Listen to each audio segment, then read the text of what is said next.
Cool. Hey, good evening, everybody. We are back tonight. The date is the 26th of the 11th, 2017. So far on the panel, we have Judith from Israel, Patricia from the UK, me from the UK, and Artist from Germany. And what we're going to do is, or what Artist is going to do, is a continuation of these electrical strikings which happened over the plane we lived on.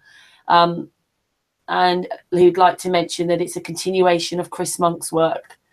So, Artist, I just wanted you to explain a little bit about Sun and Moon, because I had one comment on the channel, and I asked you if you explain what Sun and Moon is and then go into your research. Well, indeed, like you already said the last word, we are about researching everything on the flat plane. And we are a research group, and we invite all kinds of people to show their research and show their work and show all the research they did, like Chris Monk, Rose Sanchez, Santos, me, all other people, FPV, a lot of many others, of course. And we are a research group, and we are investigating the world we live on. And what's the other objective that we're trying to do, Artist? We invite everybody to... Yeah, bring everybody together as best as possible. Yeah, indeed, bring everybody together as best as possible. And exchange all our research we do. And and that's basically what we do. One big family, and exchanging research about everything. And that's why I like this channel, because sometimes people come on who have a puzzle piece that fits in the puzzle I'm making. And that's great that we have a research group like this, that everybody has a puzzle. And sometimes you don't know the people who has that missing puzzle, and they bring it to the table, just like in our lesson laying out. Dre had a puzzle piece he showed me. And I thought, well, wait a second, that is interesting. I'm going to investigate more about this, those Lindenberg figures. And they were exactly fitting in my work. And that was one of the missing puzzle pieces. So that's why this group is so great, that you sometimes, out of a direction you least expect, somebody brings the piece of research they did, and then you think, oh, that's it, that's the missing piece. Now I can go further with my research. So that's great. Yeah, and that's kind of what happened last night as well, by the way, because there's a few things he made me think about. I don't know if he made Santos think, maybe Santos made him think, he made Santos think. Of course. And then not just that, Bro Sanchez on this last bit, I didn't know, as I said, that he was recording. Our link finishes at 8 hours. That's as long as we can stream for. So of course mine just stops, but he's on OBS or something, and it meant he could go on for as long as he liked. And so there was a part that I thought we were on an after hangout, and I was yip-yapping away to him. I didn't realise we were live on his channel. Anyway, at the end of that, he's going, "You've really made me think about some things." Yeah. And that's what it's about. It's about it's not about being shut off and you know everything, because we don't know everything. No. You have to be open to other people, their works, because sometimes I see work that I don't like for maybe 70%, but that 30% that is in there sometimes helps me understand other things I'm investigating. So even though if you don't agree 100% with somebody, they still can bring some things to the table that you think, hey, that's interesting, that I didn't know that helps me in my research. And sometimes that little bit of video that's got me and Bro on it, he says there repeatedly, "You've made me think about things. You've made me think about things. You've made me think about that. I'm going to look into that. I'm going to..."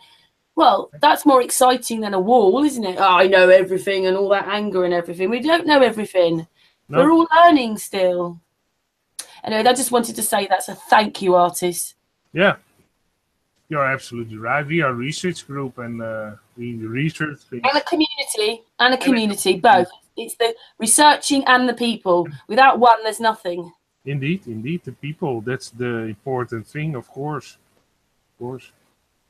Yeah.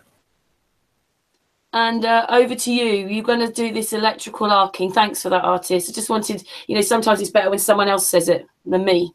Yeah, for sure. Sure. But I agree 100% with you that all research is good, even if you don't agree with it, because sometimes somebody has another kind of research, and then at the end, the ends meet and you have things in common. So it's always great to listen to everybody. Yeah. And you've been doing some more research, haven't you, which you showed us the other day, which you're going to present now. Yeah, then in continuing research, the continuing research. Okay. Do I present you then? I'm just going to present you. I've got the first picture up. Oh, there's those. That picture. Well, I think I start a little bit with I discussed last time around. Let me clear my throat and take a sip of my tea, and then I'm going. Are you going to go for as long as Bro? 10 hours? No, that's way too long for me.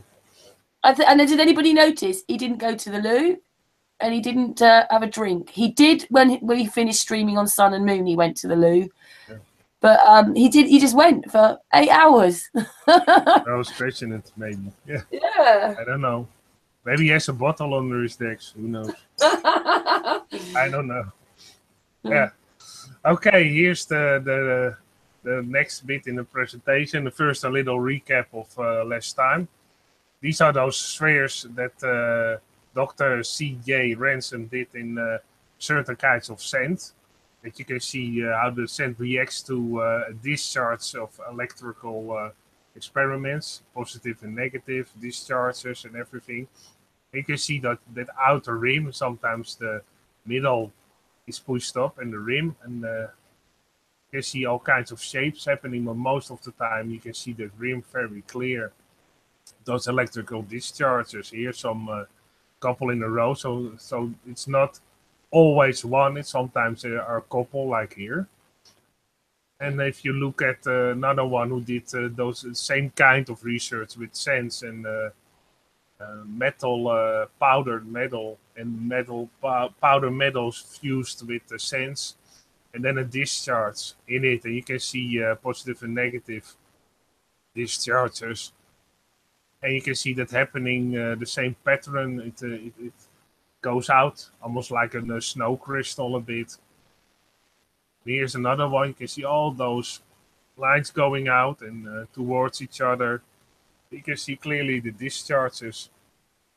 Here's another one just to show you all the experiments William George Armstrong did with the discharges. You can see that pattern and some all things going out in different kinds of shapes.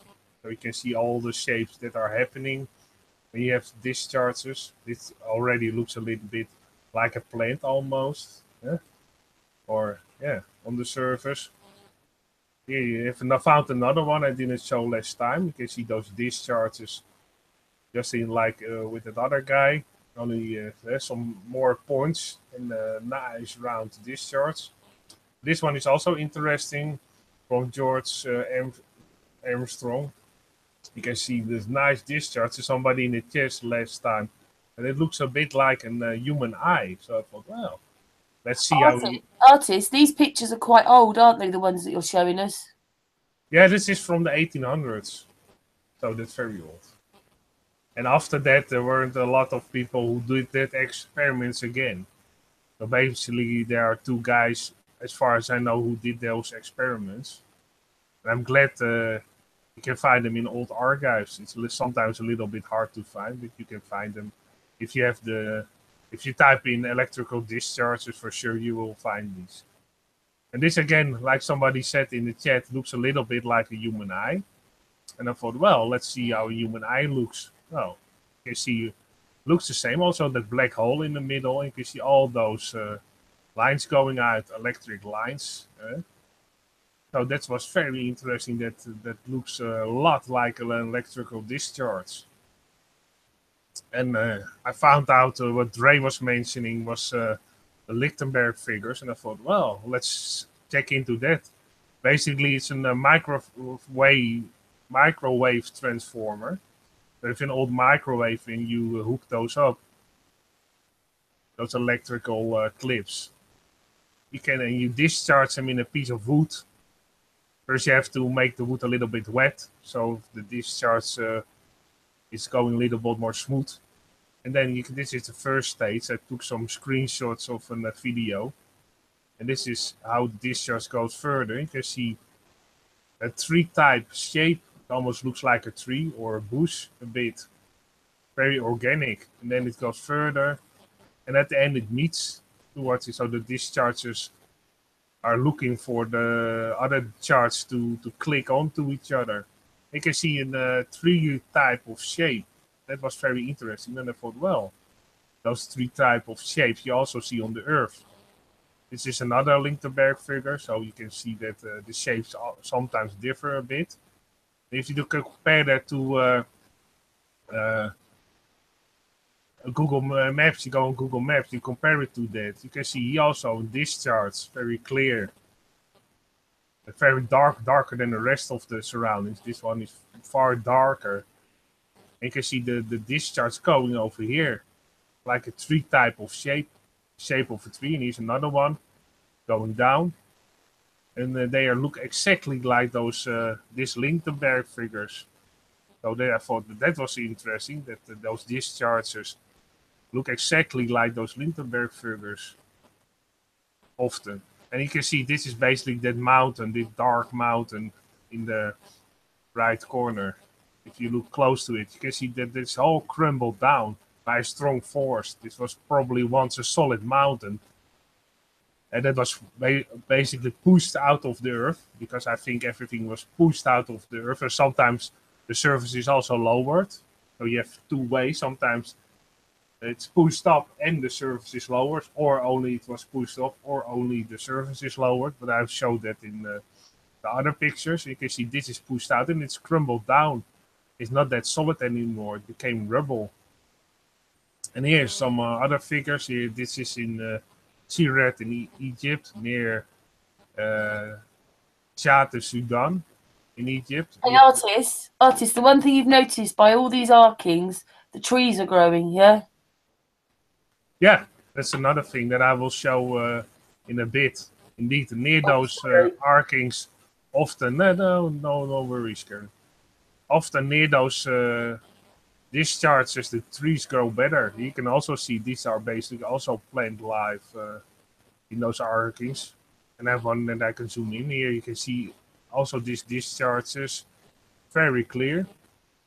And here in the mountains, and indeed, like Karen mentioned, those trees are very nearby here.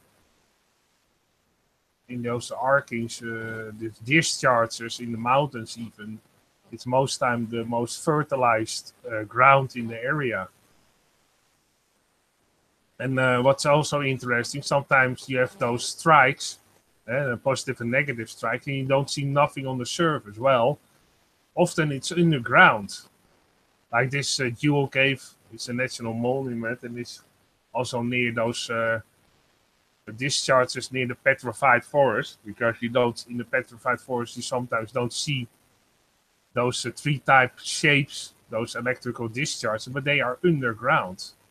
So that's interesting that sometimes it's not on the surface, it's underground.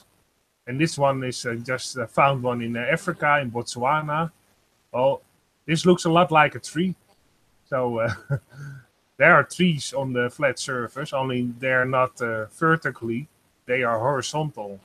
Because this is a very clear tree type. That's crazy, isn't it, artist?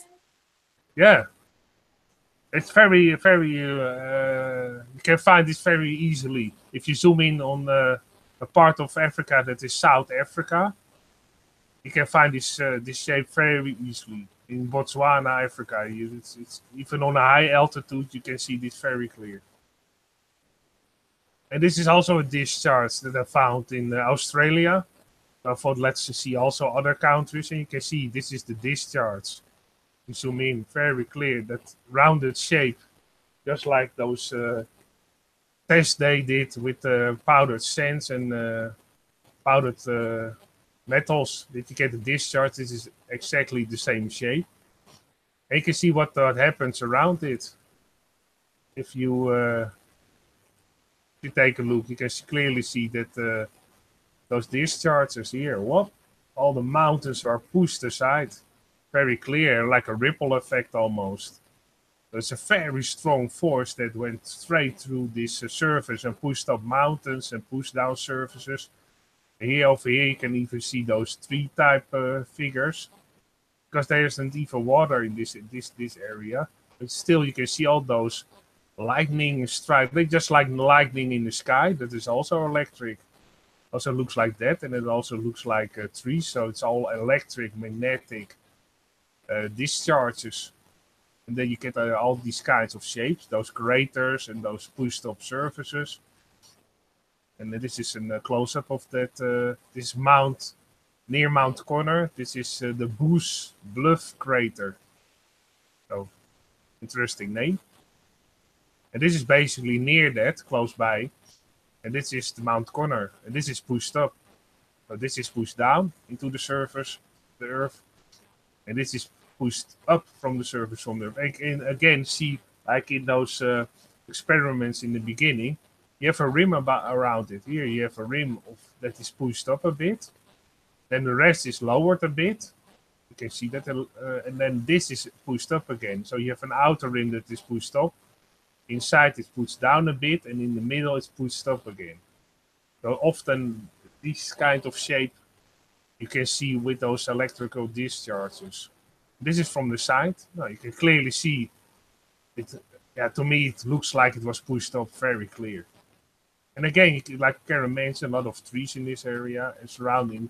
There are also trees, but in this area the trees are the biggest and the highest, almost 99% of the time. But that's interesting.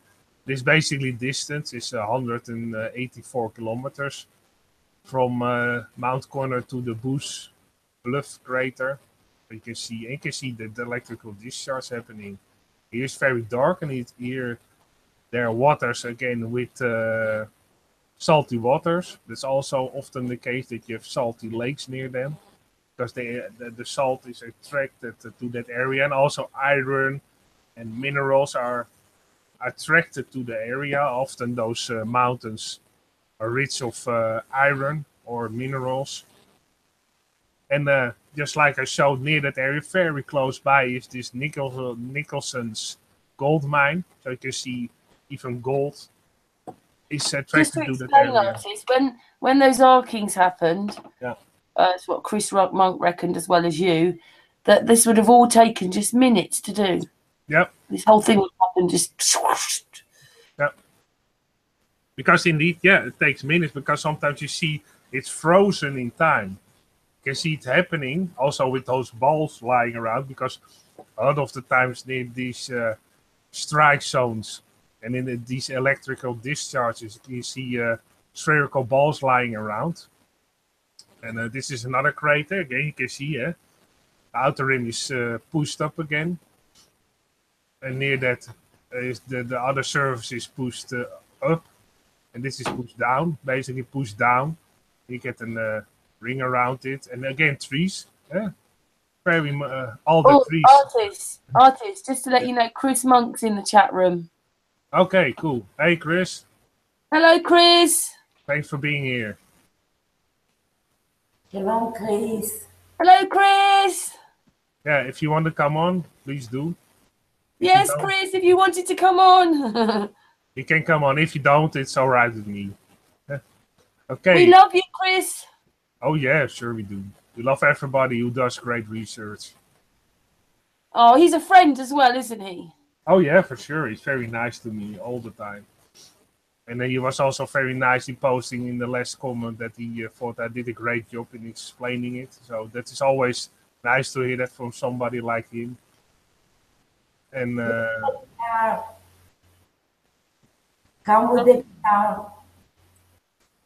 What are you saying, Edith? Bring the guitar. Yeah, Oh, yeah, we missed the guitar. yeah, for sure. Yeah, an artist misses playing his little mouth organ. Yeah, sometimes Chris has also interesting things to say, and then we do research and we fill the research time in with the guitar and loud harp. Yeah, it's always fun.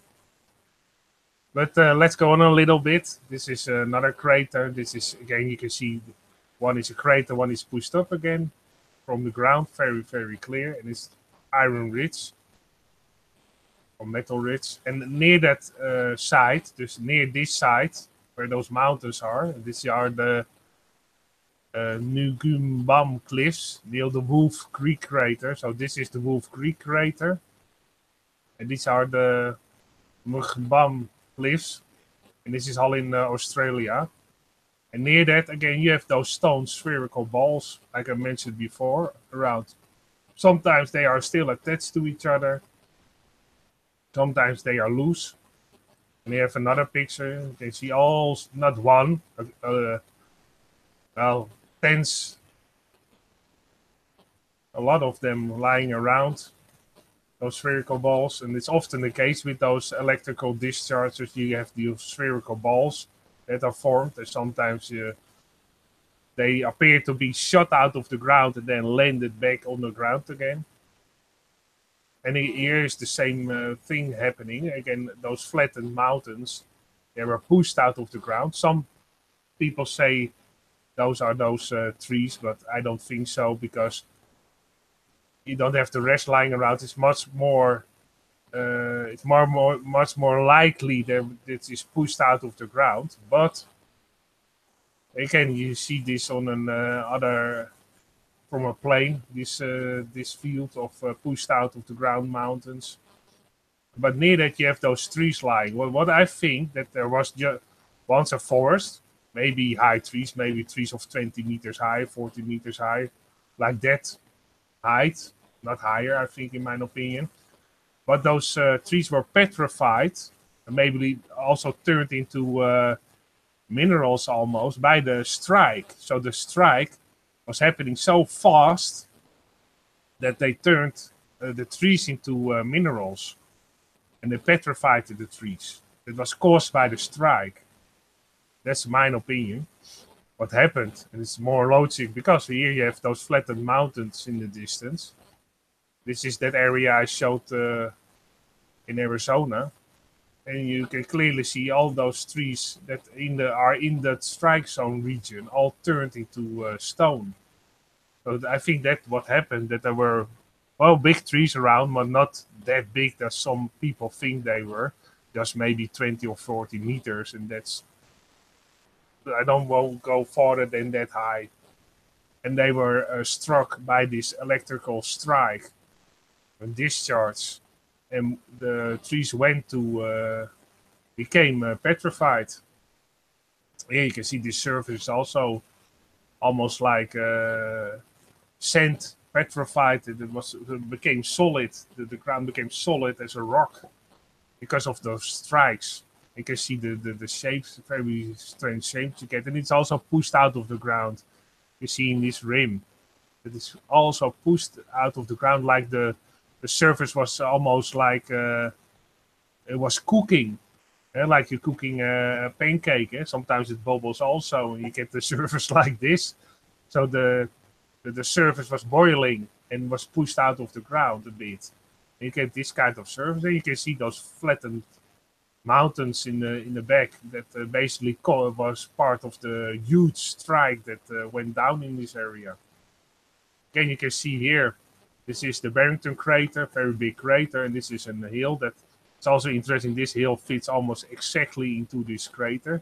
It's almost like an electric socket, it fits into each other, and the mountains in between are pushed up from the ground. Very, very clear. And here you have the Barrington crater, just the measurements, you can see how big it is, and it is 1.2 kilometers wide. But it's very wide. You can see people inside, and you can see how big it is. A very, very big crater. But if you look at that mountain, this is basically, I think, the negative discharge. And this is the positive discharge. And in the positive discharge, the soil is very rich. And so therefore the trees grow there bigger, stronger, and higher. If you zoom in this area, you can see all those trees.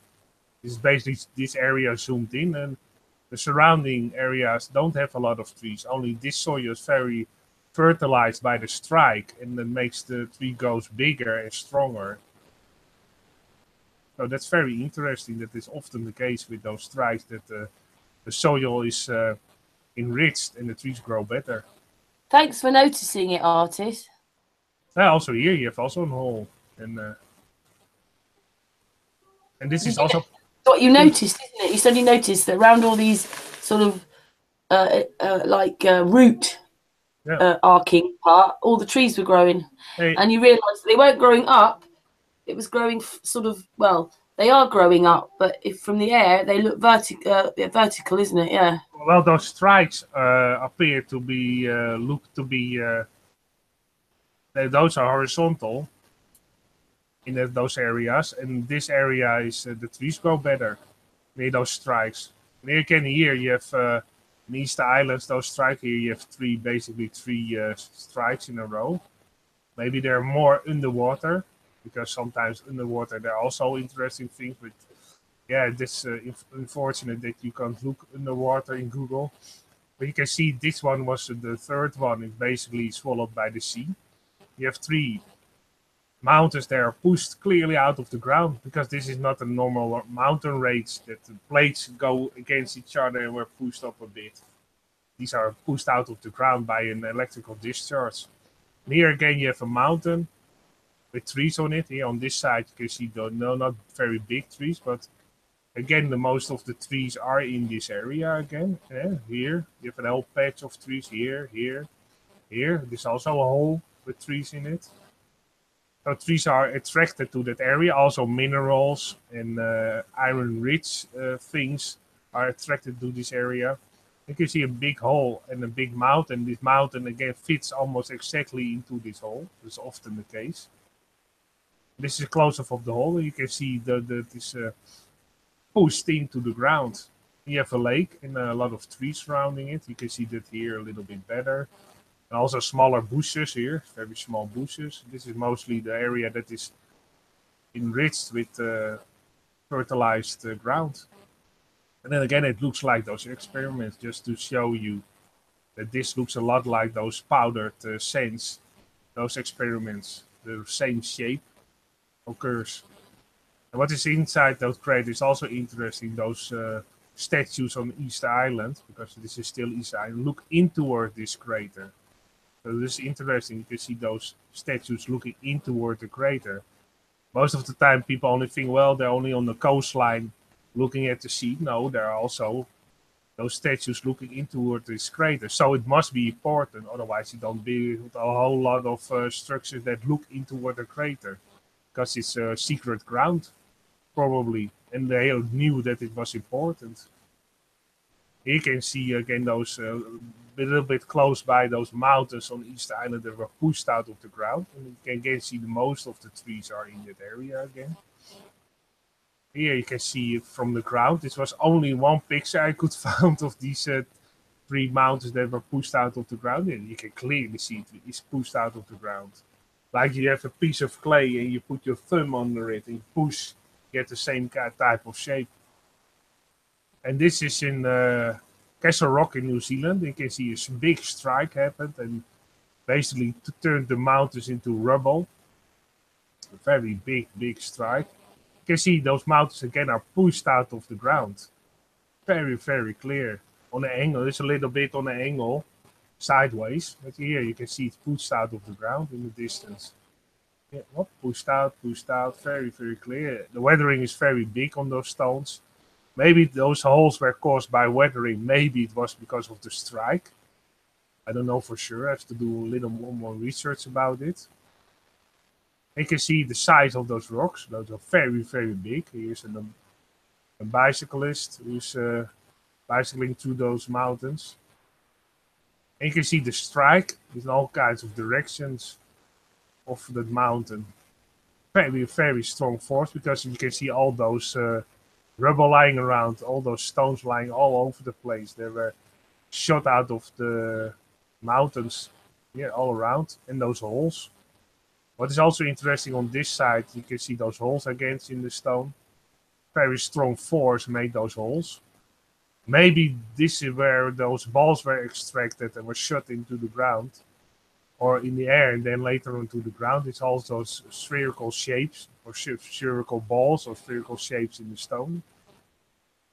And what is also interesting, I saw this video, and you have here a structure that is very sharp here, with edges that are very sharp. If you zoom in a little bit into that, you can see a very sharp edge. So what is a possibility on this strike zone? Often they build nearby, or actually on the site, they build ancient structures.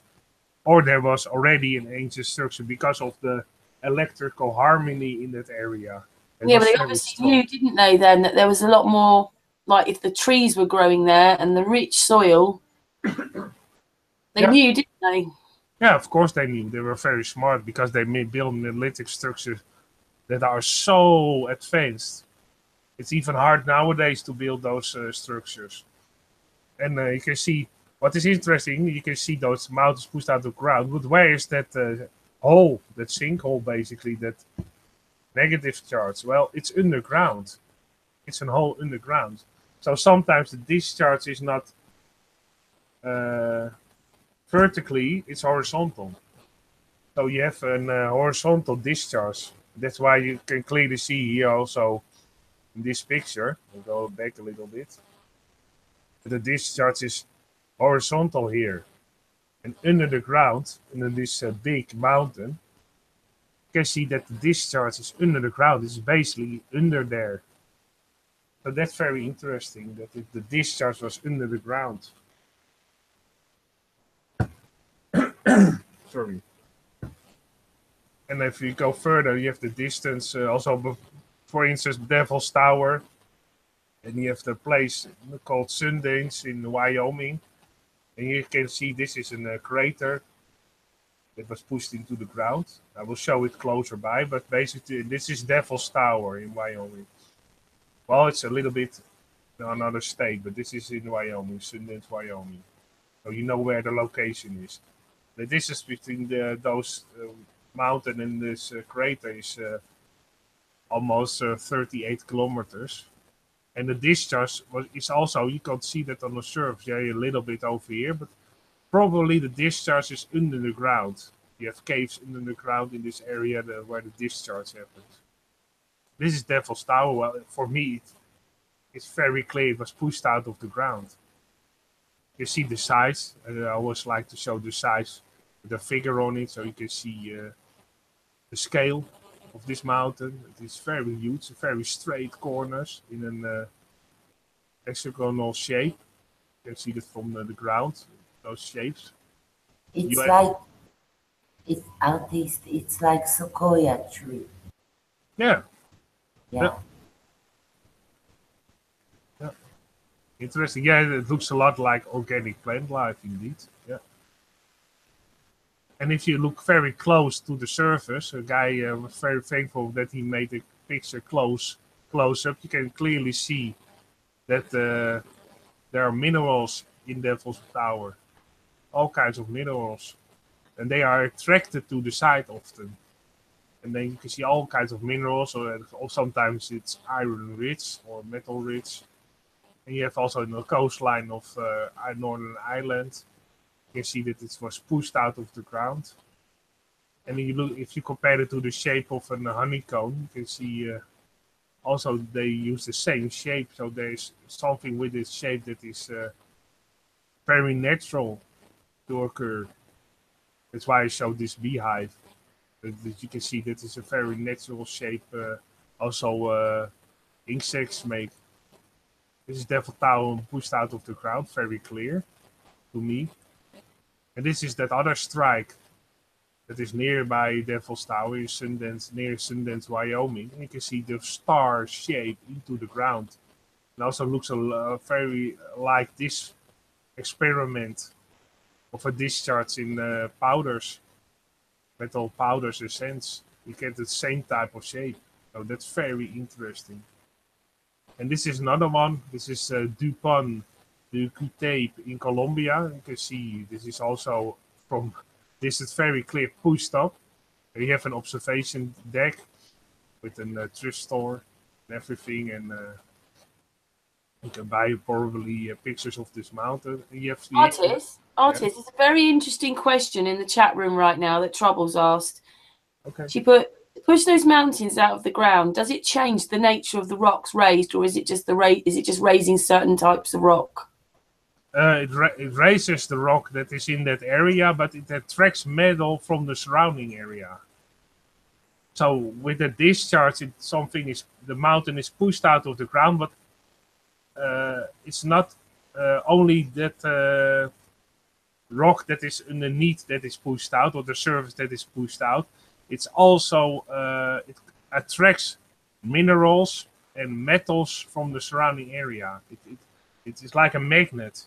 It attracts all the minerals and metals from the surrounding area, and that they are pushed also into that rock. So often, like I showed before, you have minerals in those rocks, or it is metal rich, iron rich, or it's gold with gold, or other kinds of metal, copper. Hope that answers this question.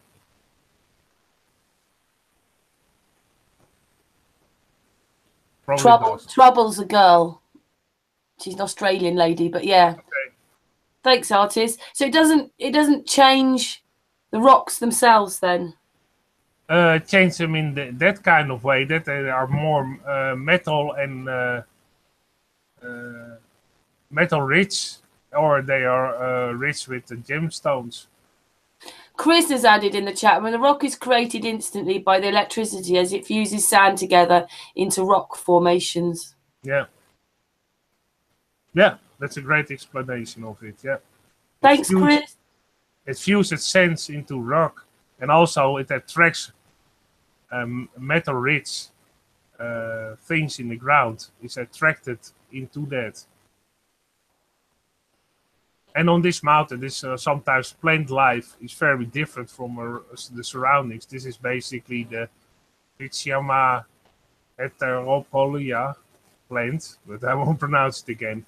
And you have a different kind of plant that is related to this plant.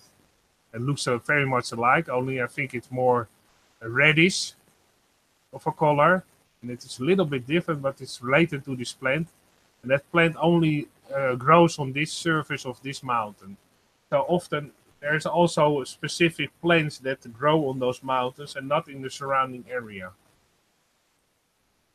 This is basically that strike I showed a couple of times. This is in Bolivia and Peru.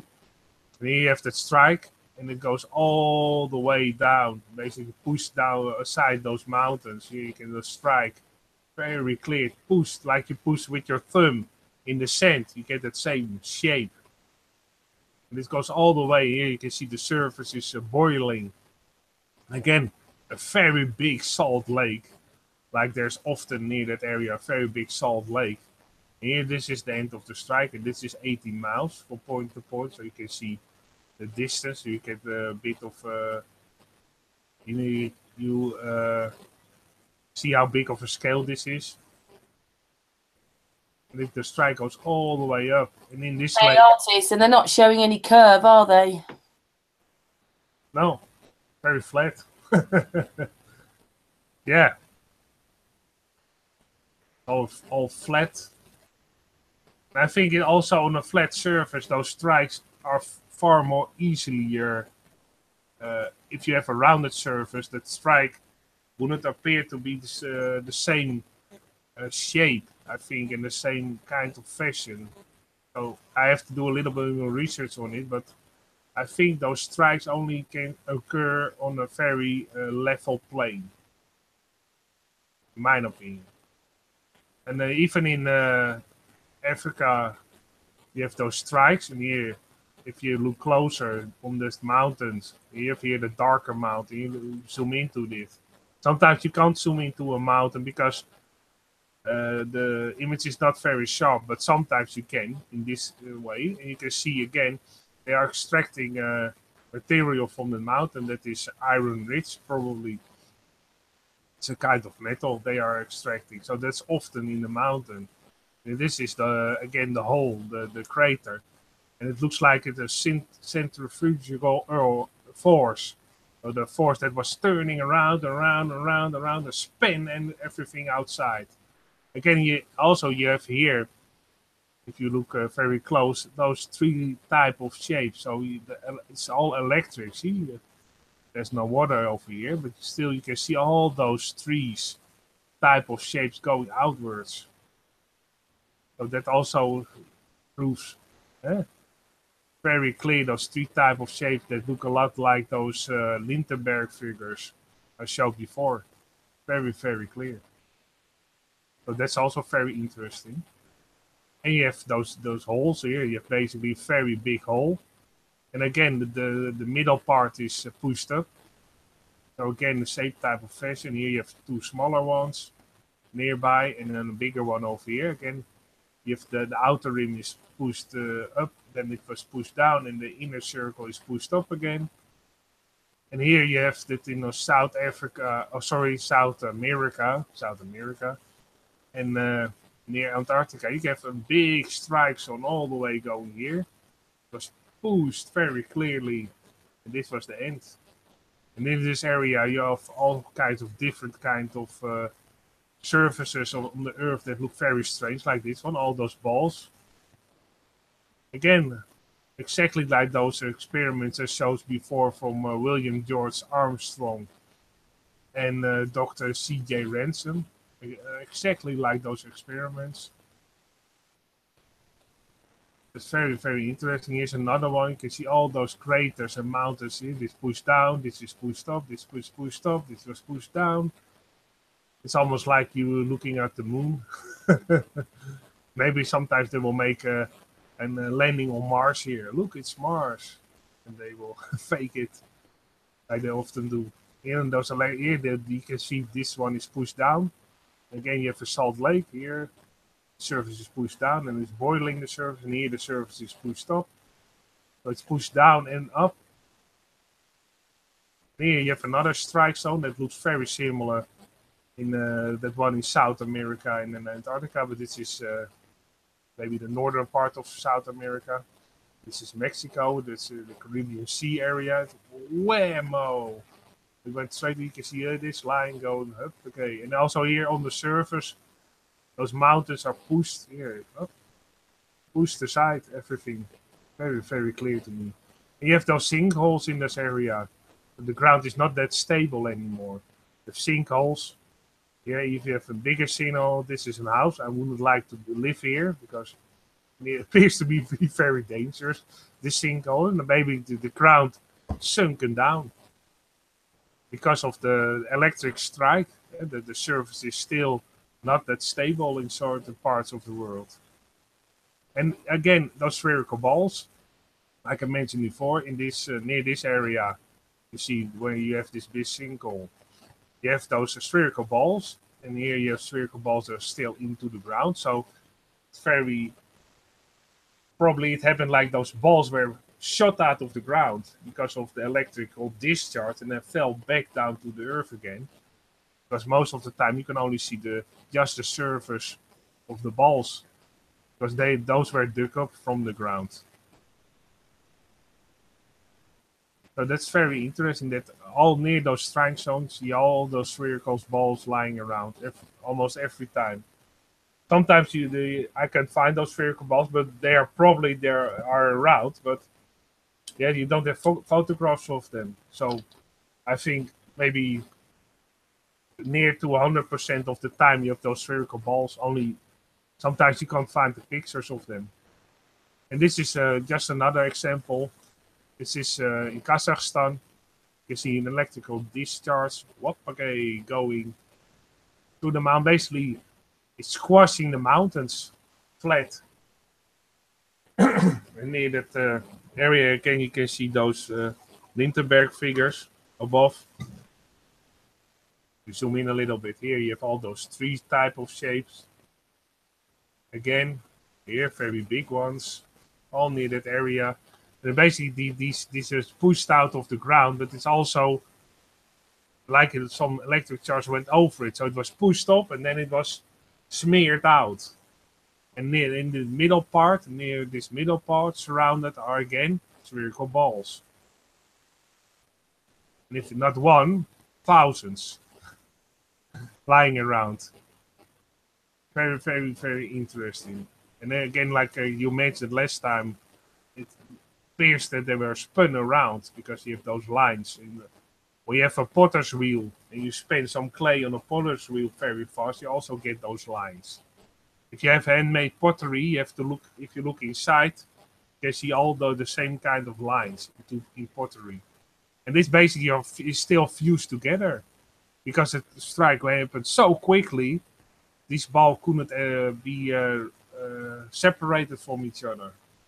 And sometimes they are, so that's also fits that it was happened very fast because sometimes in the process it is frozen. And again, another picture of all those balls lying around. Sometimes they are broken because of the weathering. Most of them are still whole. And if another discharge in Romania and Bulgaria, what? Okay, here we go. So very big discharge. Boy, and again, you can see those mountains look like three type of shapes here. Also here, this area, almost like you have. If you draw a tree, it almost appears to be the same. So the trees shapes are there, only they are horizontally. And again, near that mountain range, the most trees, normal trees, they are growing there. Again, near that area, nothing around it, nothing. And near that area of the strike zone, again, the most trees are there. And they are often the highest trees and the biggest trees. And again, near this, in this area, and that's interesting where those three type of shapes are. There are the balls again in this area. You can see there's again spherical balls. Some are still attached to the mountain because they were stopped in the process.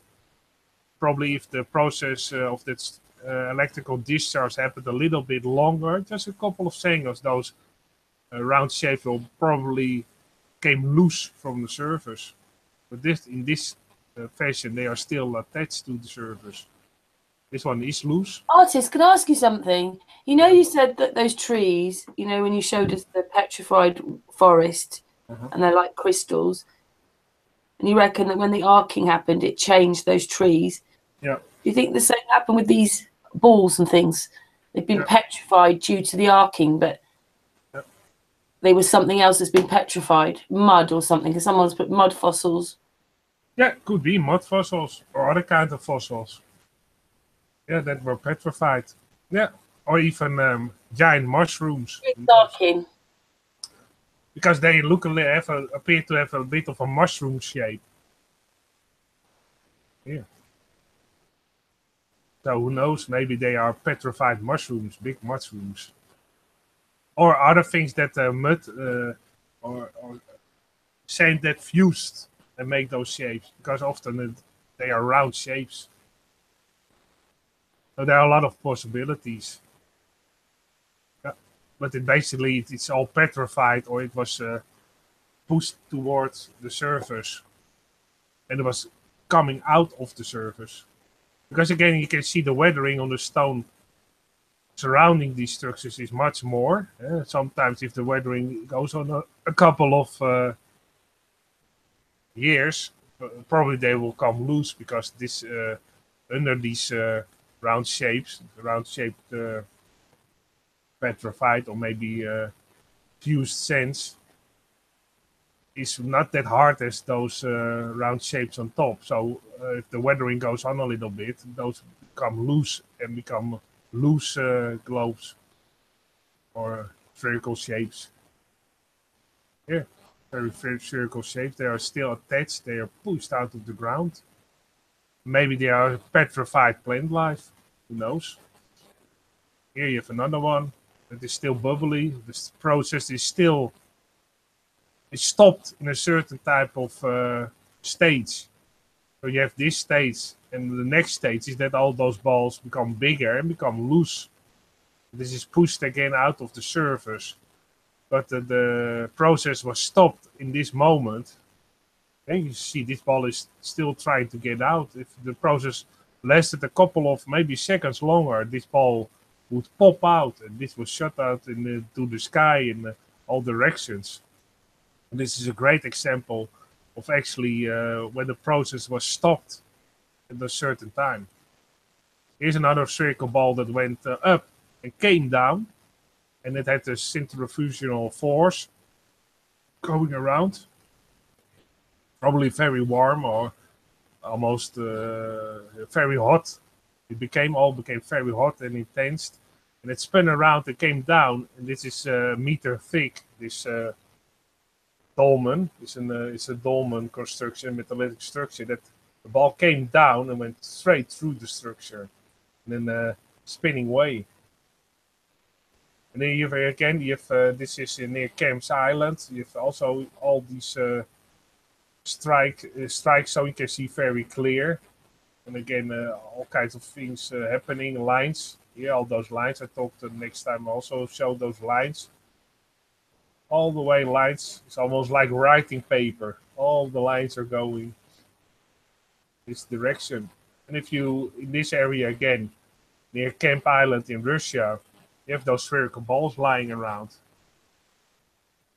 But sometimes they are very big, almost 2 meters or 3 meters. Sometimes they are smaller. Those are, I think, 1 meter in diameter. And you have also smaller ones. These are basically the shape of marbles. Not that very big marbles. When you played when you were a kid, you played with marbles, and those are the same size. But you can see they are iron wrists, that they are rusting. Surface is rusting. So iron is attracted to those balls and to those mountains. All types of metal and is attracted to that area, and therefore it's always rich of metals and gemstones. And this is an area that's also very interesting. That is in Verkhovkans in Russia. Basically, the surface is going down. What is interesting, this is almost 2 years ago, and you can see the surface is going down, and you have the mountain again, the strike zone, big strike zone, and again you have a crater, but that crater has a very interesting shape, and it's still expanding. Here you can see it's very small. This is 10 years ago. And this is only 2 years ago. So it's still going on that strike. That electric energy is still there, forming a bigger crater. So sometimes even the process is not stopped, but it's still going on. Sometimes it's almost not noticeable, but it's still going on. But that was very interesting to me. And it has the same shape as those experiments those investigators did, Dr. C.J. Ransom and William George Armstrong. Those did those experiments with sand. So you can see this shape looks almost exactly like this shape in Russia. So that fits perfectly those experiments. You can see how big of a drop. These are people. What a big of a drop down. Artist, this to you reminds you of the Grand Canyon, doesn't it? Yeah, for sure. It does remind you of the Grand Canyon. And probably because in this area the surface is not that stable, it's still going on. The surface is probably also becoming lower and lower, this surface. So it's still sinking down, sinking down, sinking down. So and it's still expanding. So maybe in 500 or 1,000 years, this area becomes so big that it looks even more like the Grand Canyon. But it already does look like the Grand Canyon. Hey, Artist, so something else just to say to you. FPV in the chat room reckons his opinion is the sun or the moon arced there at some point. Yeah, who knows? Yeah, it's all electrical. It's all electrical things. on the Earth that and also the Sun and Moon are probably have to do a lot of it because the Sun and the Moon are also electric and in an electric field of the whole Earth. So there, of course, they have to do something with it. Yeah. Here you can see how big of a drop it is. Here again, this almost looks a bit like the Grand Canyon. It's not that high, but it's still sinking and expanding. So you can see that the very big strike zone in the distance. And the trees in that area again are the biggest and the highest. Also in this area, this is the electric strike of the Potomsky crater in Russia. You can see again that outer rim, and then it pushed down and pushed up again. So you have a surface that is pushed up a little bit, and then the surrounding rim is pushed up a little bit, and the rest is basically the crater. So this has the same shape of those experiments as showed before by Dr. C.J. Ransom. You can see, if you look at this picture, this is the sharpest, and you go one back, exactly the same shape. And again, the trees in this area are the highest, the thickest. And so the trees, again, like to grow in this area because of the electrical discharge and strike zone. The soil became very fertile. And again, here you have another strike. This one is in the Bengal area in India. Very big strike. So if you go to India, well, you can't miss it. And again, you can see the iron in those mountains. The metal in the mountains, very clear. If you zoom into that, first the shape, first the picture of the shape. Again, the same shape as those experiments by William George Armstrong. Very, very, very, very clear, the same. Artist, very quickly. Angel's here! Hey, Angel! Angel. Angel, we didn't think you were coming on. Hi, sorry. Well, I was actually on a phone call and okay. But either way, I wanted to pop in, say hi, how you doing? But you're in the middle of something, so I'm just going to sit back and listen for a minute. Yeah, you missed I'm almost last finished. week. No, carry on, Otis. Yeah, we always miss Angel because Angel has a great input, just like Green Smoke has. Again, it looks very much the same as this experiments by William George Armstrong. Hey, Artist, just while Angel's come in, just explain a little bit about what these pictures are about for you with what you're doing, because he won't know maybe. Yeah, I finished this part a bit, and then I will go back to the first part to explain a little bit more. But this fits also into the explaining bit. This is basically the electrical discharges with powdered sand and powdered metal. And he did a lot of experiments, and he gets different kinds of shapes of the discharge.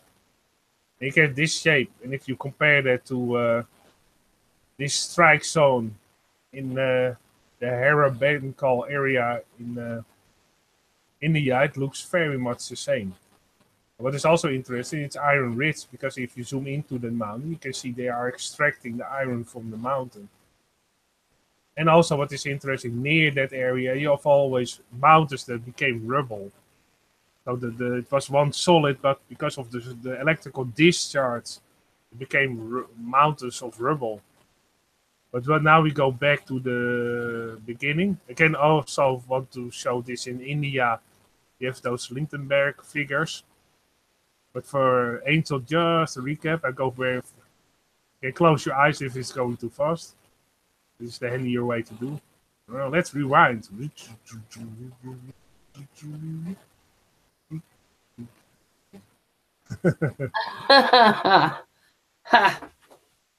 Rewind. I think you'll like all this, Angel. Okay, this is the point that I want to come back to. This is some experiments that I showed in the beginning from William George Armstrong.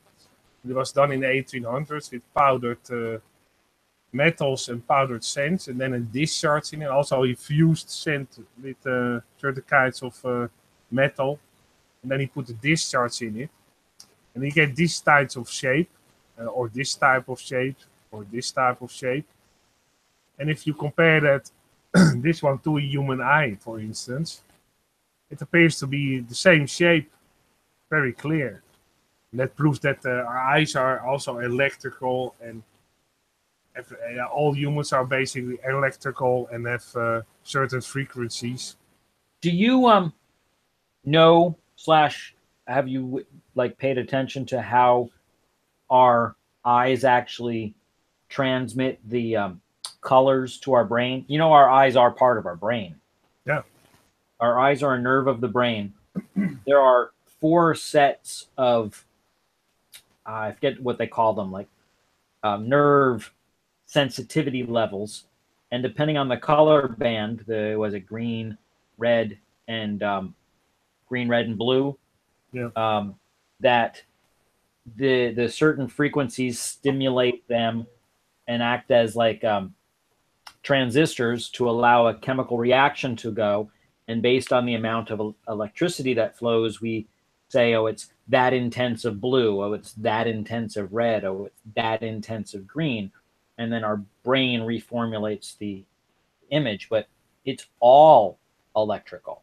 Our whole bodies are electrical. Indeed.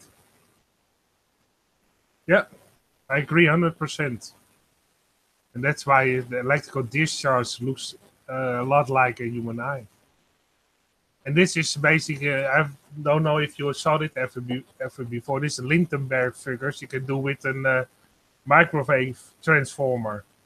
And you can you do basically a discharge of electricity into wood. And you get these type of shapes. It's basically stills from a video. And they appear to have a shape of a tree a bit, because also lightning. And what I was telling in the beginning, this is also a Lindenberg figure with an electrical discharge. Also looks like coral. Yeah, like coral. Yeah, indeed. It also looks like the surface in sometimes deserts. Here you have that electrical strike, and you see that line and the discharge has the same shape. And also in here you have also those discharges that look a lot like those Lindenberg figures, and the mountains, mountain ranges, even clearer. Because what I think that happened is that there was an electrical discharge that formed those figures, and later on, and also occurring when it was occurring, the waters were flowing to that area because it was lowered. An electrical discharge, also with the Lindenberg figures, basically burns into the ground, makes the surface lower. And when the surface is lower, all the water goes to that area, of course. So that's why often in those areas there's water, but not always. Like here in the desert, there's no water around. Here, there's no water around, but still you have those. Have you considered that while I do not disagree that at some points there is a strike and an immediate reaction, if there's a constant flow of electricity, even at the micro level, as crystals and things form, as water dehydrates, as everything within nature happens, that some of these may form over time. While granted, some of them are instantaneous because of bursts, some of them may be growing to this day. Of course, I have even a picture of it, Angel. If you just a moment, look where it is. That's because I also thought in that same way that I thought, well, it's still occurring in micro level. Sometimes you can see it clearer. I have to look further at the discharge. I had a picture somewhere. Oh yeah, over here. Sorry, hoor. I'm talking for an hour. Sometimes you have to clear your throat. This is basically this is the electrical discharge. You have the mountain, you have the crater. But this is 2 years ago. But if you go back 10 years ago, it looks like this. So it's still going on because this is, the shape is expanding, very clear. So you're absolutely right. It's sometimes the process is still going on. You can see it on Google Earth. This is not that big. It's big, but it's smaller, and it expands. Here you see it became far more wider. So indeed, it fits. Like there's a natural draw of some way, whether it be geographical. In this way, it might be water flow, and the water is taking sediment with it. But in some cases, I'm not opposed to the idea that because this whole electrical universe thing is kind of picking up steam. Yep. Most people have been into the whole heliocentric and heat and, tornadoes and hurricanes being formed by hot water and hot air and cold air, and ignoring the whole electrical universe, which I really think is much more reality than just the hot air and cold air. Granted, when there's electricity, it normally generates heat, and hence, yes, there is hot air. And it could have been that scientists, again, 100+ years ago, that weren't clued in on the whole electrical idea, that were just doing measurements and said, oh, hot air rises. Oh, that's what it is.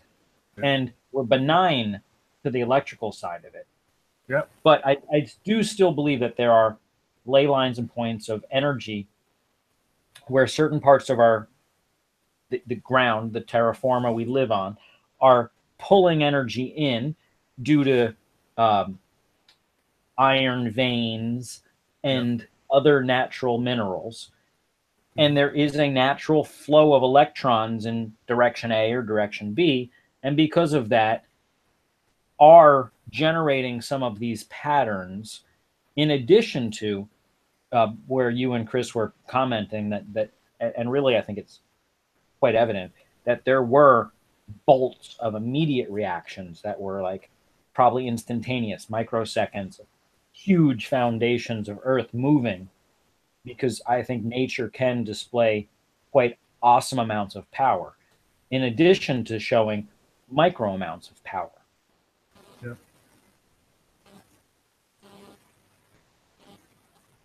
Indeed. Absolutely right. Yeah. Thanks, Angel. Yeah, thanks for saying that. Because your vocabulary in English is far better than mine, so sometimes I'm struggling a bit with the words, and that's very great that you explain it a little bit more clear with little better words for it. One of the things that I think that as a whole we are ignoring is the whole micro versus macro. And I think that part of the reason that Benjamin Franklin was attributed with the whole electrical thing is because it was the focus of macro. You know, we want to like play with lightning bolts and arc welding and moving huge motors, as opposed to saying like, hey, if we rub a glass rod with some electricity, we can make a quick spark, because that's the macro level. And it's the macro level of electricity that I like to point out that we use today to do quite amazing amounts of things with macro amounts of electricity. Where 10 years ago, that same macro amount of electricity, the amount of power that I can keep in this little cell right here can charge this cell phone twice. And that is very utilitarian to me today. But this same amount of electricity a decade ago would have done nothing, because if I hooked a light bulb to it, it would have lasted 15 minutes, where now I can use an LED, which will last me 3 days. So it's how efficient we've become with our electricity that today we can use micro amounts to much greater efficiency, and we see the utilitarian abilities of it. And we can probably start to focus on, hey, in nature is moving electrons from point A to point B in tiny, minute amounts. It's just occurring in nature. And this is what really Tesla was pointing out, that there is energy around us all over. But because it's so micro amount, we couldn't do anything with it. We can't start a fire with it. We can't really do anything with it. Like I like to point it out, even a solar panel, even a little solar panel, it doesn't, it wouldn't make enough electricity to do anything a decade ago, but today it can be super utilitarian. And now we're recognizing small amounts of electricity, and it's becoming more and more. And I do think that with patience, even 2-3 centuries ago, electroplating of coins, jewelry, and stuff like that could be very easily accomplished.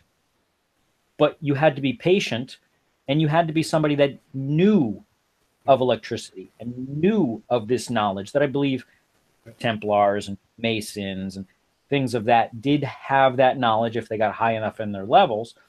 But because you couldn't do anything with it, and it took patience and it took understanding, that your farmer would have no reason for it. Your gardener, your mason, your blacksmith, they didn't need to know about electricity. It was pointless to them. So why educate the population with a thing that is hocus pocus? Just leave it to the powers that be. And I've been a family trade secret. And that's also why they probably didn't do it, because they can falsify coins. Right. Well, it's not only that, but it's one part of it. Yeah. Some of what I believe is speculation, and I believe it because I've tried to pay attention to history and how things have progressed. But I think colloidal silver was holy water up until like 300-400 years ago. I think when you look at what holy water was said to be able to do, and you look at what colloidal silver can do, I think they are synonymous. But because to make colloidal silver needs the knowledge of electricity, and please tell me if there's another way to make colloidal silver. But I believe that knowledge of electricity was then washed from the clergy, and only the maybe cardinals there on up knew of that knowledge. Your normal priests and altar boys didn't need to know that knowledge, because, well, why waste money on making people healthy when the new idea, pharmacology, came in, and the idea is to treat people's symptoms instead of making them healthy. It went from health to medication. How do we medicate the population as opposed to how do we heal the population?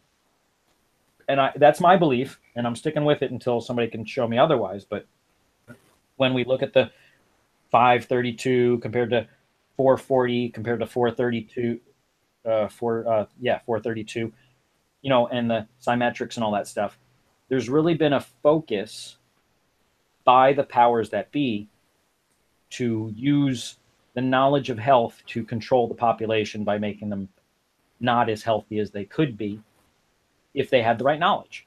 And both in minerals, supplements, nature, everything. It's an all-out attack on every level.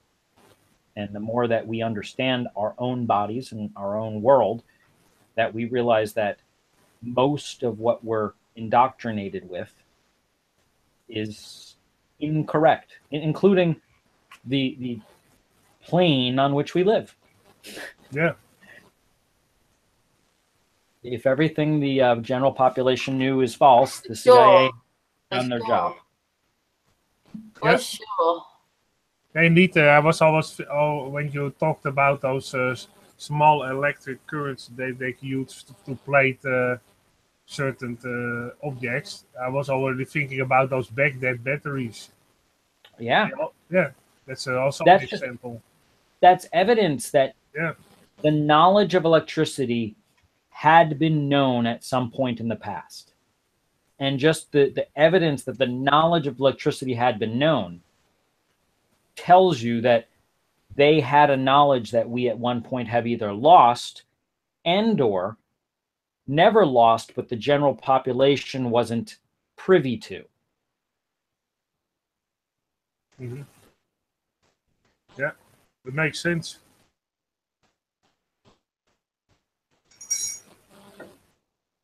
Yeah, makes totally sense. But go on with your pictures. You always have great stuff. I Well, reckon you're probably right, though. We weren't privy to it. Right. I do think that It's the same today. if we got into the library that they have at the Vatican, I'm sure there's a 700-year-old doctrine that tells us about different metallurgy and different ways of, mixing different metals and making reactions. Any chemical reaction is kind of technically electricity, because if there's a chemical reaction, there's a movement of electrons from point A to point B. That's, in some ways, depending on how you want to pick it apart and how, nitpicky you want to be, that's electricity. Anytime you cause a chemical reaction, there is an electrical change. Yeah, I'm sure we could find a chemical reaction that may not qualify, but I don't know of it right offhand. But this knowledge has been known. And I was bickering with somebody the other day about where do you draw the line on what alchemy is. Because if I can take a hydrogen and turn it into deuterium, it stays the same element, but that's still a change of the nucleus. And I consider that to be alchemy. And that's where I was going into my pyramid thing with somebody. And I do believe that there's some technically alchemy within the structure, but I'd like to make a model and confirm it. And if so, it really shows that this structure is way more advanced than we want to give it credit for. And if there's alchemy, then technically that would be a nuclear reactor. And hence that would make the pyramid the oldest documented nuclear reactor, in addition to electrical. So it's not just electricity like a steam generator or something. It may actually also be a nuclear reactor when we get down to it. So, and that's just a new thing that somebody pointed out to me, that like, hey, that would technically be a, nuclear change. A nuclear reactor. Yeah. Well, if you want to play nitpicky, yes, but it's not nuclear as in the way we look at it, where we're taking like something that's radioactive that breaks, and hence it changes the makeup of the nucleus. But if you can take a proton and add a neutron to it, that is a change of the nucleus, and hence I really think that would be technically a nuclear reactor. But it really, who draws the line? What does Guinness step in and say, oh, that's not a nuclear reactor, that would just be a blah blah blah reactor? Who's the nitpicky person that changes, defines, these things? And it really comes down to it, until I get a semi-functioning working model, either in CAD or reality, that demonstrate what I believe is occurring, then somebody could say, okay, I guess that does classify as a nuclear reactor. And if so, it really shows that these people had way more knowledge than I give them credit for. And the more and more and more I play with this whole plateau, the more I think that it really is more awesome than I gave it credit for the week before. So what does that mean if they were like nuclear reactors? Then does that mean this didn't help with those electrical arcings? Well, if you take a body of water and you're able to add neutrons to the body of water, then and the body of water suck in the neutrons and make some of that body of water become heavy water, what today we call heavy water. And you look at what they call heavy water reactors and light water reactors and then salt water reactors. There's so many different reactors out there. But if we can in today's world, we don't actually make heavy water. We enrich heavy water, which is the same way we don't make uranium-238, which is the one that's radioactive. We enrich it. I don't know how deep you want me to get into it. And does anybody else know about the racetracks? We basically take a uranium element and we run it through a series of magnets and we arc it around a corner, like bend it around that corner. And depending on how heavy it is, it either arcs out wide or it arcs lightly, depending on how heavy it is. And it goes around, I think it's a 1/4 mile track. And within that quarter-mile track, it only has like a half-inch of deviation. So we're talking very micro amounts. And if it's really heavy, it hits a metal plate and it falls into the ground, and that's depleted uranium. It doesn't have the right element. And if it's the lighter one, it falls and goes right through a whole little slit in the wall. And that's the uranium they're looking for. And they do that one element at a time. And that's what they call enriching uranium. So we're taking what nature has already provided and isolating out the ones that aren't of the element that we want, and pooling the ones that are of the element we want, enriching them. That's what they call enriched uranium. Now we can do the same exact thing with water, because if you take a normal glass of water, 1 out of every 8,000 molecules of that water is heavy water, just by nature. And what they do in Holland, where they have way too much electricity, is you can either boil it or electrolyze it. And what that does is it makes the lighter water, normal water, either boil off or electrolyze off. And what's left is the heavy water. And then they take that, they put it in a vial, and they sell it for thousands of dollars a vial because it takes so much energy to produce. But you're not really producing it. You're taking what's already provided by nature and filtering out what you don't want and keeping what you do. I think this structure was actually taking a normal pool of water and sucking a neutron into it and making heavy water, something that today we don't do. And if this structure actually shows us the way to do it mechanically or organically, then I think it would be a learning tool and something I hope I don't, ski into a tree this winter or something like that and, die over. But I do think that it shows us how water can be enriched or manufactured to be heavy water. And something, like I said, today we don't do. And that technically would be a nuclear reaction. And that technically would be alchemy. And that would be everything all the theorists say, oh, they were doing alchemy. Oh, they were doing this. Well, it so may be that this structure is everything they said it was, only they said it so much like, a conspiracy theory, like, oh, what do you think it flies too? Well, if it winds up flying, that would be far and above and beyond, but I don't think it goes that far. But I do think this structure is quite amazing and may still yet do things that will teach the general knowledge. And I'm still quite amazed at it. And like I said, I'd really like to get somebody like Chris that can put it into a CAD and can actually let the CAD tell us what it's doing instead of me guessing based on all the books I've read and people I've talked to. I'd like a higher ability, like either nature or a computer that thinks it's smarter than nature, tell me what I think. That's what I want. Okay, Angel. It's like if I drew the spruce goose on paper and I said, no, it'll fly. You know what the spruce goose is? This guy named Hugh Hefner. Sorry, that's a different guy. Howard Hughes, a great guy in the, early, just before World War II, was making a bunch of stuff. And they made this huge airplane before metal was really, I think since it was during the war, he couldn't get enough metal. So he made a huge airplane out of wood. And they call it the Spruce Goose. And if you Google that, you can see that it's a real airplane. It flew once.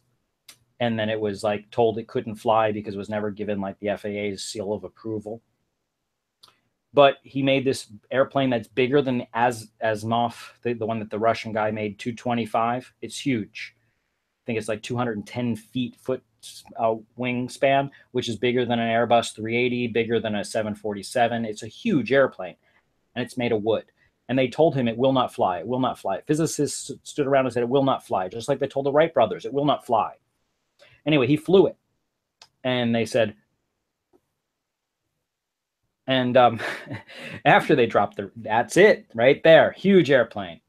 Yeah, I found it. I thought let's find it quickly so everybody can grasp the size of it. Yeah, Well, that's wooden. It's wood.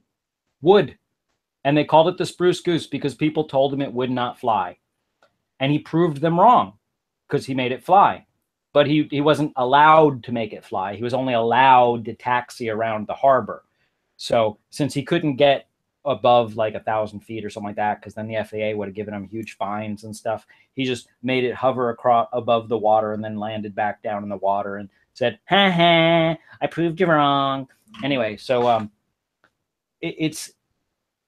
when people sit there and these mathematicians say this will not work, and someone proves them wrong, you know, that's how really much faith I have in science over natural science. And I you know, but I'd really still like a computer to say, hey, maybe it will work, because a computer saying maybe it will work is better than me, who has nothing after my name but a .com, saying, no, I think it'll work. And it's not a tomb. That's my biggest thing. No, it's not a tomb, Angel. That should be the name of my book. It's not a tomb. None of them are tombs. Well, yeah, that's a good name for your book, indeed. Yeah, it's not a tomb. Yeah, it's not a tomb. That's an interesting title. That makes everybody curious. I like to call it, my initial thought was just add water, because really I believe all it needs is water, nature and water.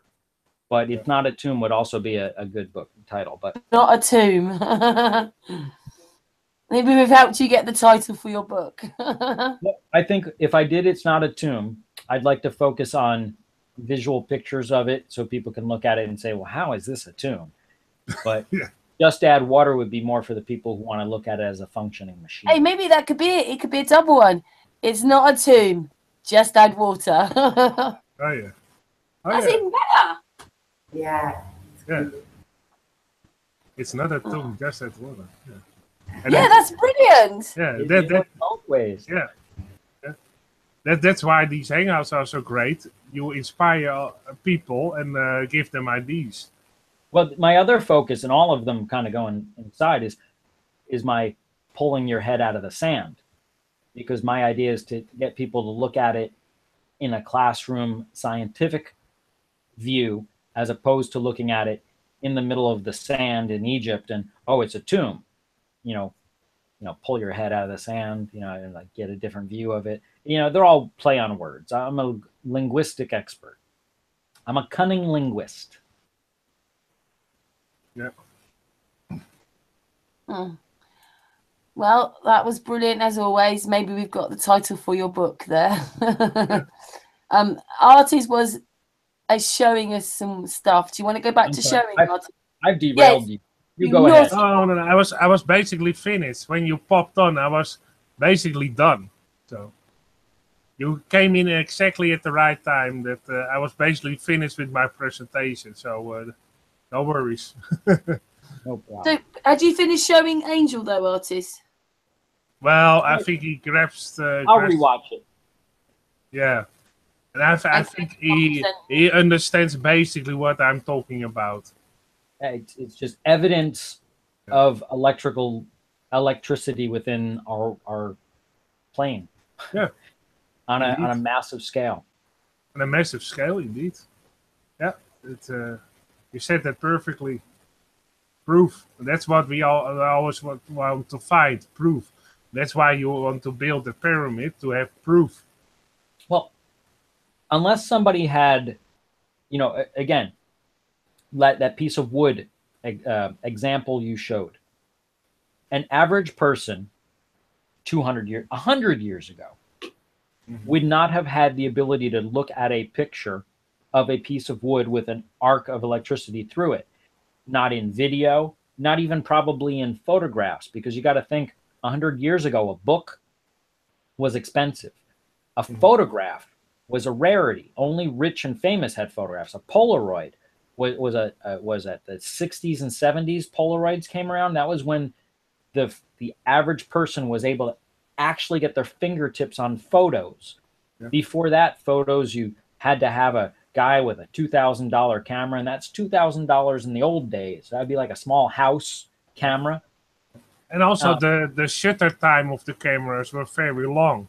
So you That- have to buy a stand to put it on and everything, and make it very level, and that it wasn't moving around. Otherwise, you get blurred pictures. I'm one of the unique people who took photography in my high school, and I worked in a dark room, and I worked with those nasty chemicals. And I really think in some cases I took really good pictures, but totally fubbed up the development. So I ruined the pictures. Yeah. So it's not only good knowledge of how to take the pictures and the lighting, but good knowledge of how to develop it also. Yeah. You know, it was skill on multiple levels. Now anyone can take their little toy, and if they don't like the picture they took the first time, they can take 12 more. Yep. Exactly. I saw also we had a dark room when I did in graphic design schooling. And we also had to take pictures with an old camera that you had to set with your hands. Yeah, the lens you had to rotate with your hands to get it sharp, and you had those all kinds of levels in it and balls in it, and then the top of the ball had to be a certain type of color, and the level had to be in the middle of the light, and you have to adjust the light. And you also had a device to actually measure the light, what the light was.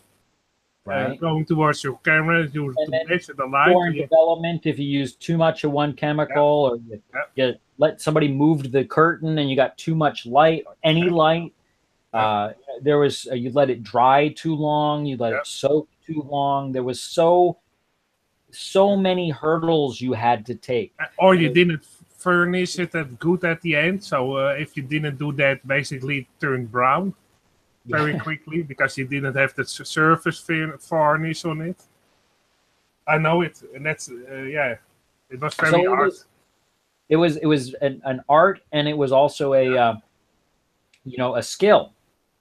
So if sometimes I would let other people develop my stuff, and I would take the picture. You know, it's just whatever you were good at, I'd hand it off. But nowadays, it puts the average person can take a picture. In fact, the unaverage person can take a picture. These things do auto light sensitivity, auto this, auto that, auto facial recognition, everything.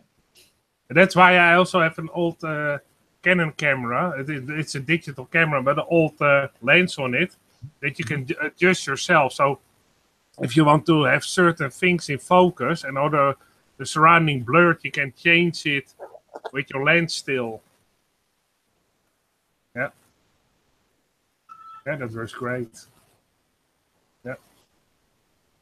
What you also can do. Recognition.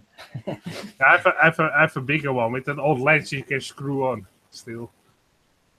And what is interesting, my dad had an old camera, a Canon camera from about 25 years ago, and I had now bought a new Canon camera, a digital one, and that old lens still fits on there. Oh yeah, well they're lucky to keep a standard, thank you, on some things. Only you have to adjust it by hand, the lens, because it doesn't work automatically. And I find it even more handy, and then I can pinpoint what is sharp, what I want to be sharp in the picture, not automatically. And then you can play, because sometimes I like to get captures of. Like many other things, it does require a learning curve on your side. It puts the control back in your hands. Yeah, that's what I like. But it's probably also what you did in the dark room when you light the picture without any negative on it. That you only put your hand on it. And then, well, it also give it a light. Then you had the shape of your hand on that on the piece of photograph paper, and it was also fun to do. But nowadays, since people can do their own editing with Photoshop and stuff like that, it makes it a lot easier when they look back at the NASA photos and they see mistakes. They can say, oh, the person forgot to do the layering thing here. Or, this wasn't, oh, look at that mistake they made. You know, that's handy, because they have had hands-on and they see the mistakes because they've done them themselves. It's a lot easier. Like, that's also interesting with the moon landing. The original tapes were erased because everybody said, let's get those moon landing tapes up to date with HD quality. And oh, all of a sudden we erased all that sections of tape. Every one of them. There's enough that have been released that people can see the fob ups, and people who have done editing. You know, back before anyone got hands-on with editing, you really couldn't see what a mistake yielded. And now that someone can say, oh, when I have the lighting wrong, this happens, or when this happens, that happens. And, you know, and people can compare it to repeatable reality. So I think it makes it easier for people to see the mistakes, which is why they kind of want to like draw your attention anywhere else. Also, Chris Monk sent me a message, and he basically tell Angel, I'll see what I can do the time permitting. Well, I do thank him. Oh, I was going to say that, artist. I got that message from Chris as well. Yeah, me too. And I thought, let's read it to Angel. Well, I think he has a lot more gray matter in that idea than I do, or at least not more experience in those matters. Yeah. And he also has the programs, the knowledge of how to manipulate them to get them to, you know, yield the results. Mm-hmm. I don't mean to put anybody else down. I really don't. But he's mega intelligent guy, isn't he?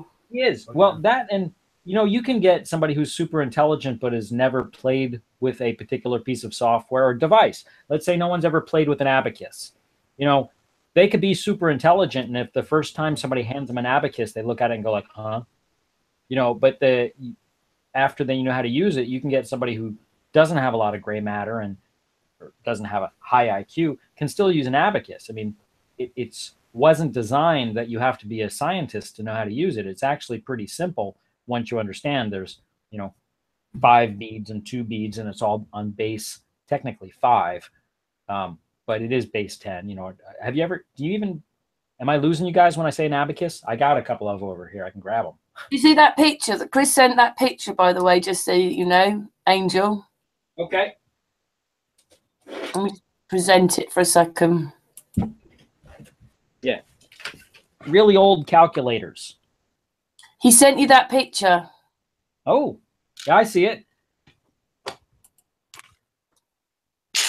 You know, I've always been a fascination of how, you know, why they use these things and how people say they're easy. And it's really just a big calculator. And once you know how to use it, it's really simple. These are 5 and 2, and it's all based on once you get to 5, you move 1 over here based, you know, it's just math. And it was really simple. And you probably found them in a second-hand store or on a flea market.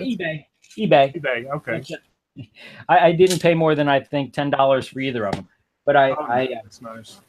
You know, if I wanted to, it's like I could do my taxes on this. You know, it's just a calculator, and I liked something really simple like this because if I had to, I could recreate it with, you know, just a couple of sticks and some like beads or, you know, something like that. And that calculator you have in your hands right now is free energy. It is. It's free energy, and if I stop, I can come back to it later. I can use it to tally things, and once you know how to use it, it's actually quite cool.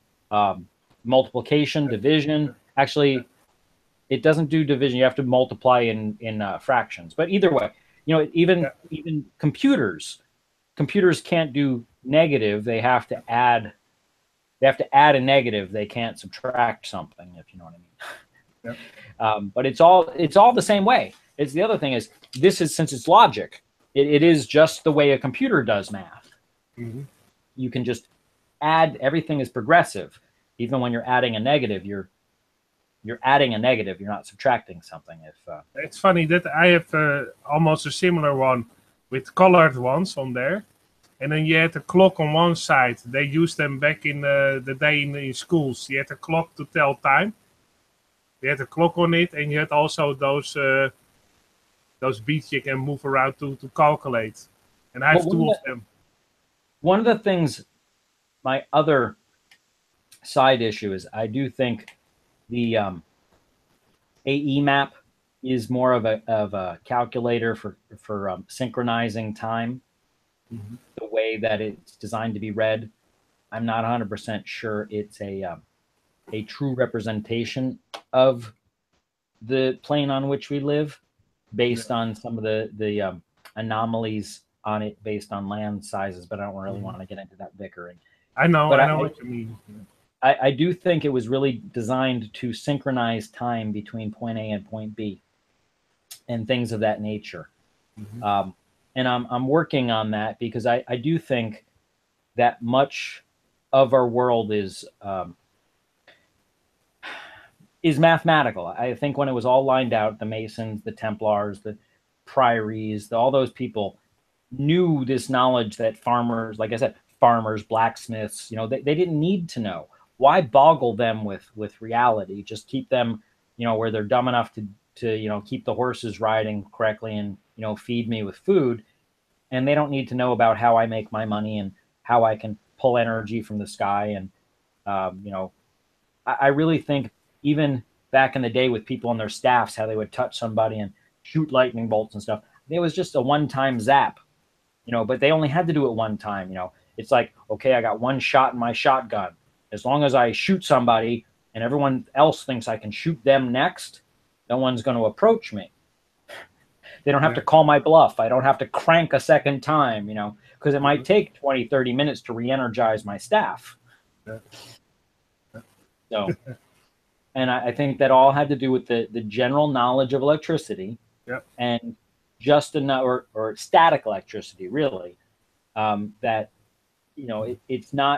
it's always there, but it's not always massive amounts. It's minute amounts over time.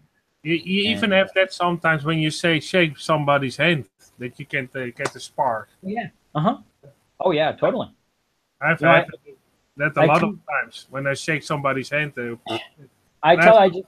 When somebody asked me about the pyramid, I said, look, you can get two kids in a room with a rug, with socks on, and they can run around the room zapping each other. It's like a joke. It's a thing. But they, if they do it too quickly, it's a small zap. If they run around for 5 minutes and touch you, it's a bigger zap. But if they run around for an hour, it's still there's a point where it achieves its maximum capacity. Yeah. And after that, you can't get any more. It's the same thing with the pyramid structure. It can only achieve a maximum, and then you start leaching it off. And nature provides the electricity, and you just leach it off at a rate where you keep it at its maximum on a constant level, and you play with that, and nature provides the rest. And this is, again, something that 100 years ago we really didn't even understand what static electricity was. So trying to explain to somebody, or trying to have even people comprehend what the pyramid was doing, would have been, impossible. So they came up with a tomb theory, and it's been sticking around.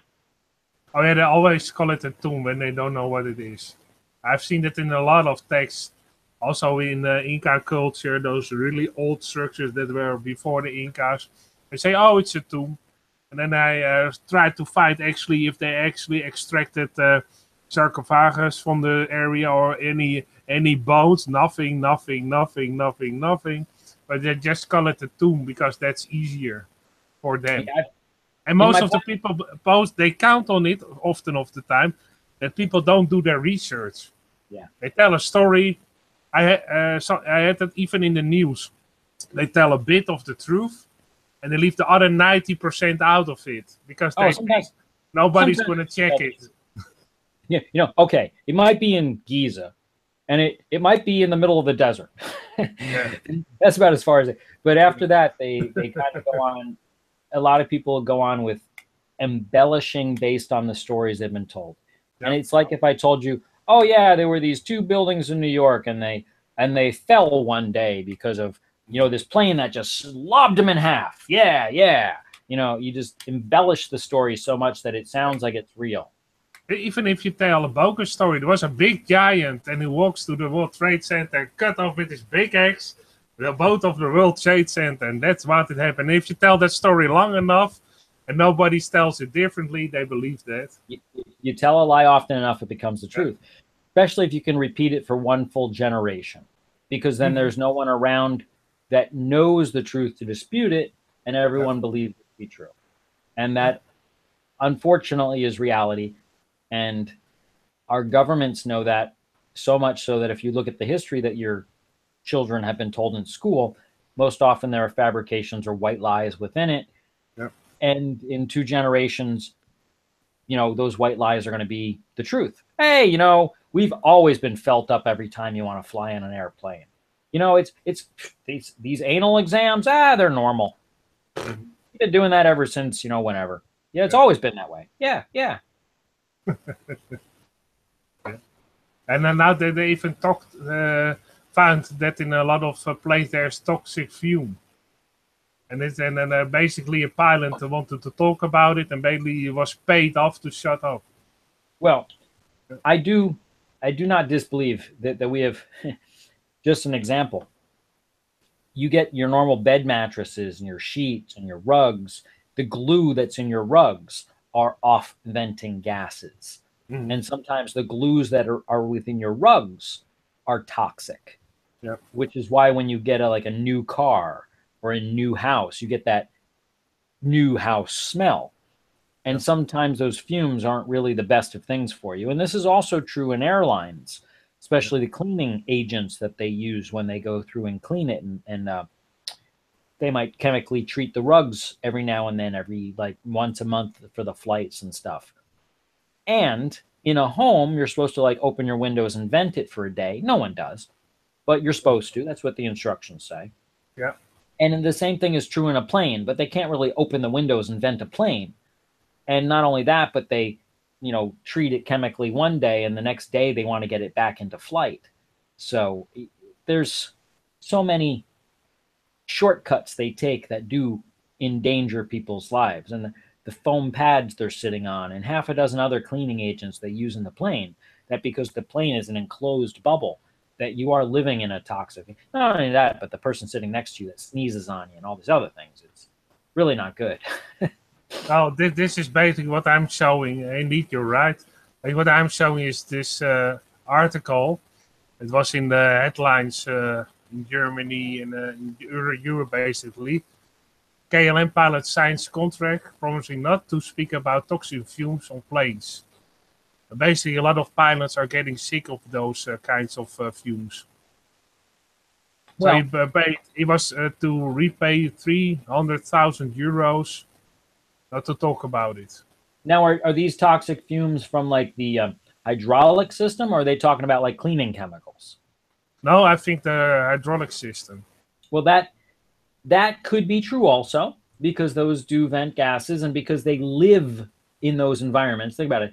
If you're working 10 hours a day at your job and your job is melting car tires, you're going to be breathing in toxic car tire fumes. And that's basically what these pilots are doing, is if those airplanes are cleaned once every 2 weeks, once every month, they're breathing in those toxic fumes on a constant basis, especially if these are hydraulic systems and stuff. The air conditioning system and a bunch of other systems, they are breathing in all those chemicals on a regular basis. So yeah, that and the stewardesses, or the stewards, I don't know what the stewardess. What's the political correct term for people who help you on airplanes these days? People who help you on the airplanes. Let's go on that. Cabin crew. Cabin crew. The cabin crew have to breathe those same things. Yeah, of course. But you can see that guy knew it and he wanted to. Basically, they paid him off to shut up. So that's often what they do. There's some knowledge and they paid the guys off to shut up. This are sometimes also with inventions. Somebody invents something they don't want to, and they pay the guy off to shut up, and so they can have the inventions for later on when they are really needed because they can't go any other way. Or if you don't give your invention, probably you are killed.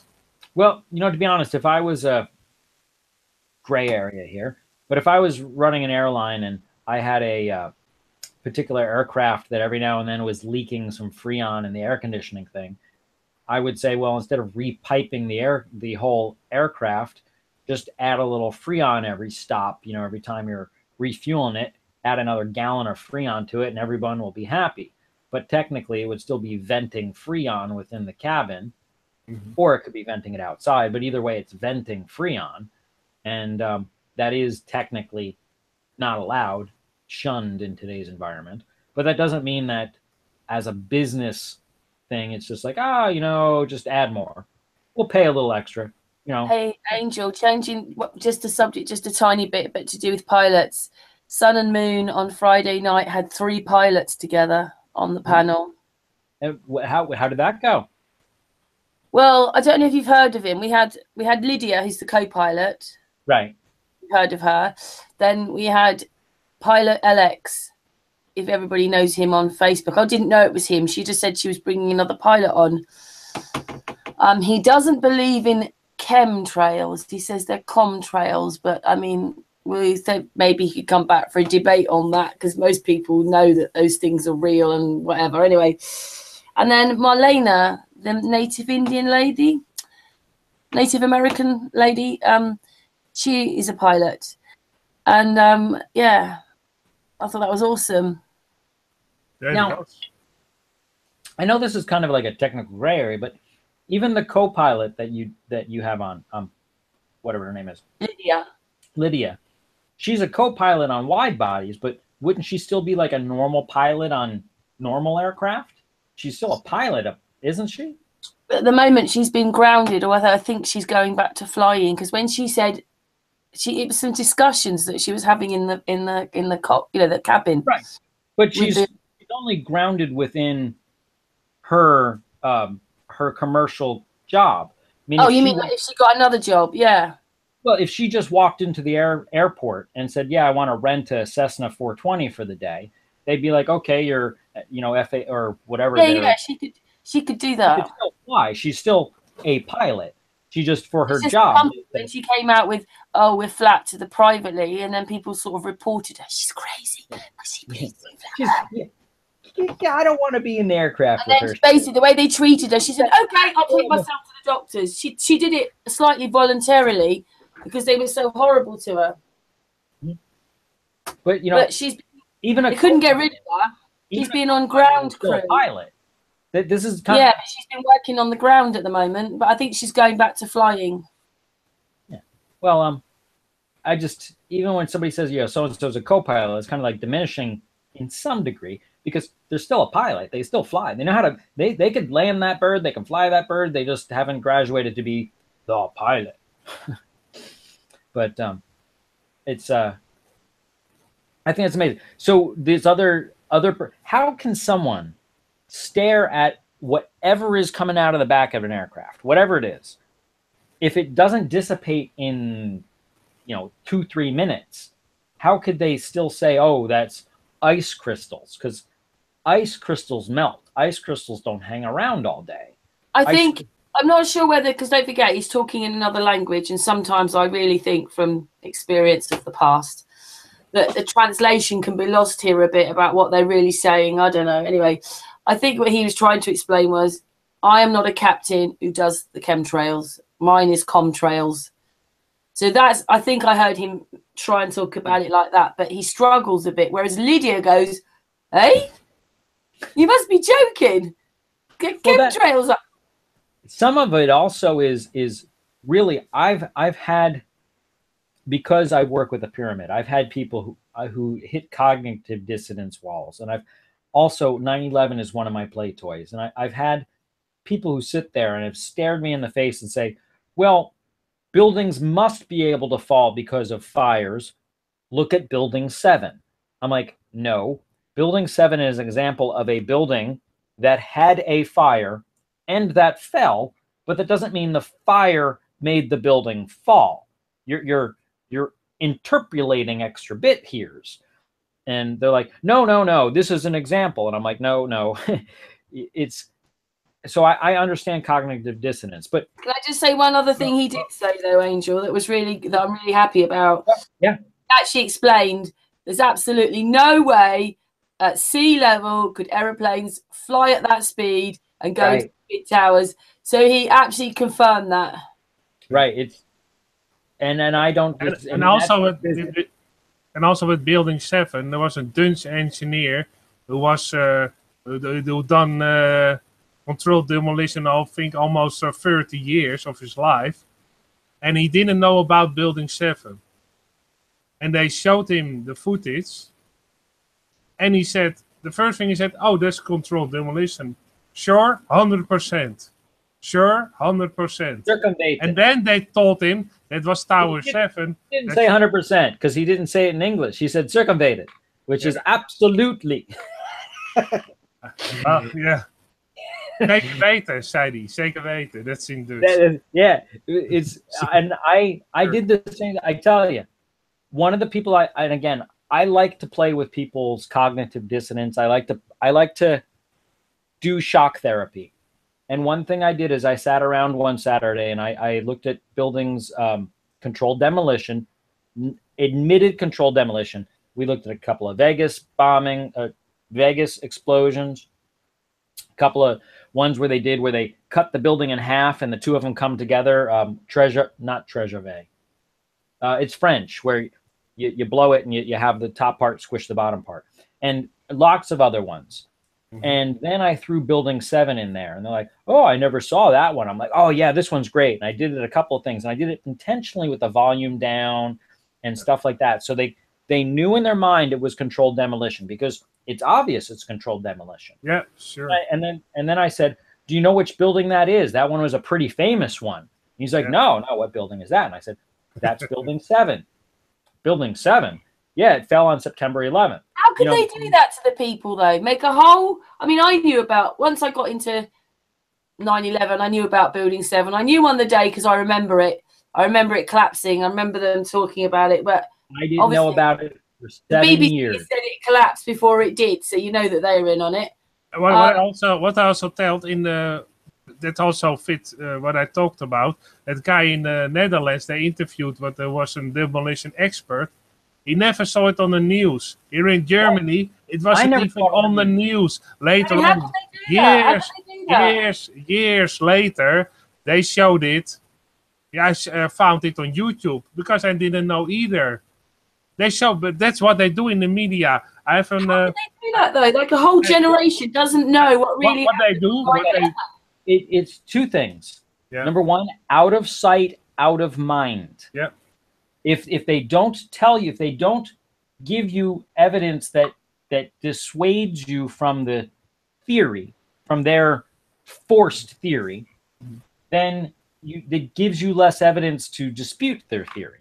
Yep. But they don't mention it because it is the white elephant. They don't mention it is because it housed the Enron evidence. They don't mention it because it housed all the evidence for the Murray building, which was the what do they call the Murray building? I'm sorry, the Oklahoma City bombing was the other name for the Murray building, which was one of our other controlled demolitions. That's a whole nother can of worms that I'd love to open if you ever want to discuss it. But what we did is we pooled all the evidence for this stuff into one building and then blew the building up to make the evidence go away.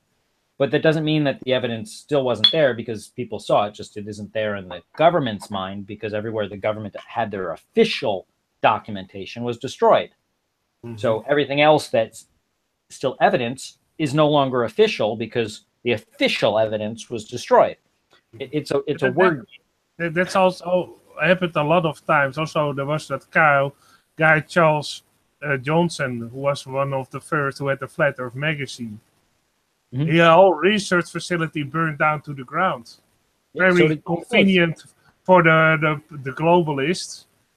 Yeah, because he had to start up from scratch again. You realize when you look at Tesla, he was really on an uphill trend until his Waycliffe laboratory burnt down.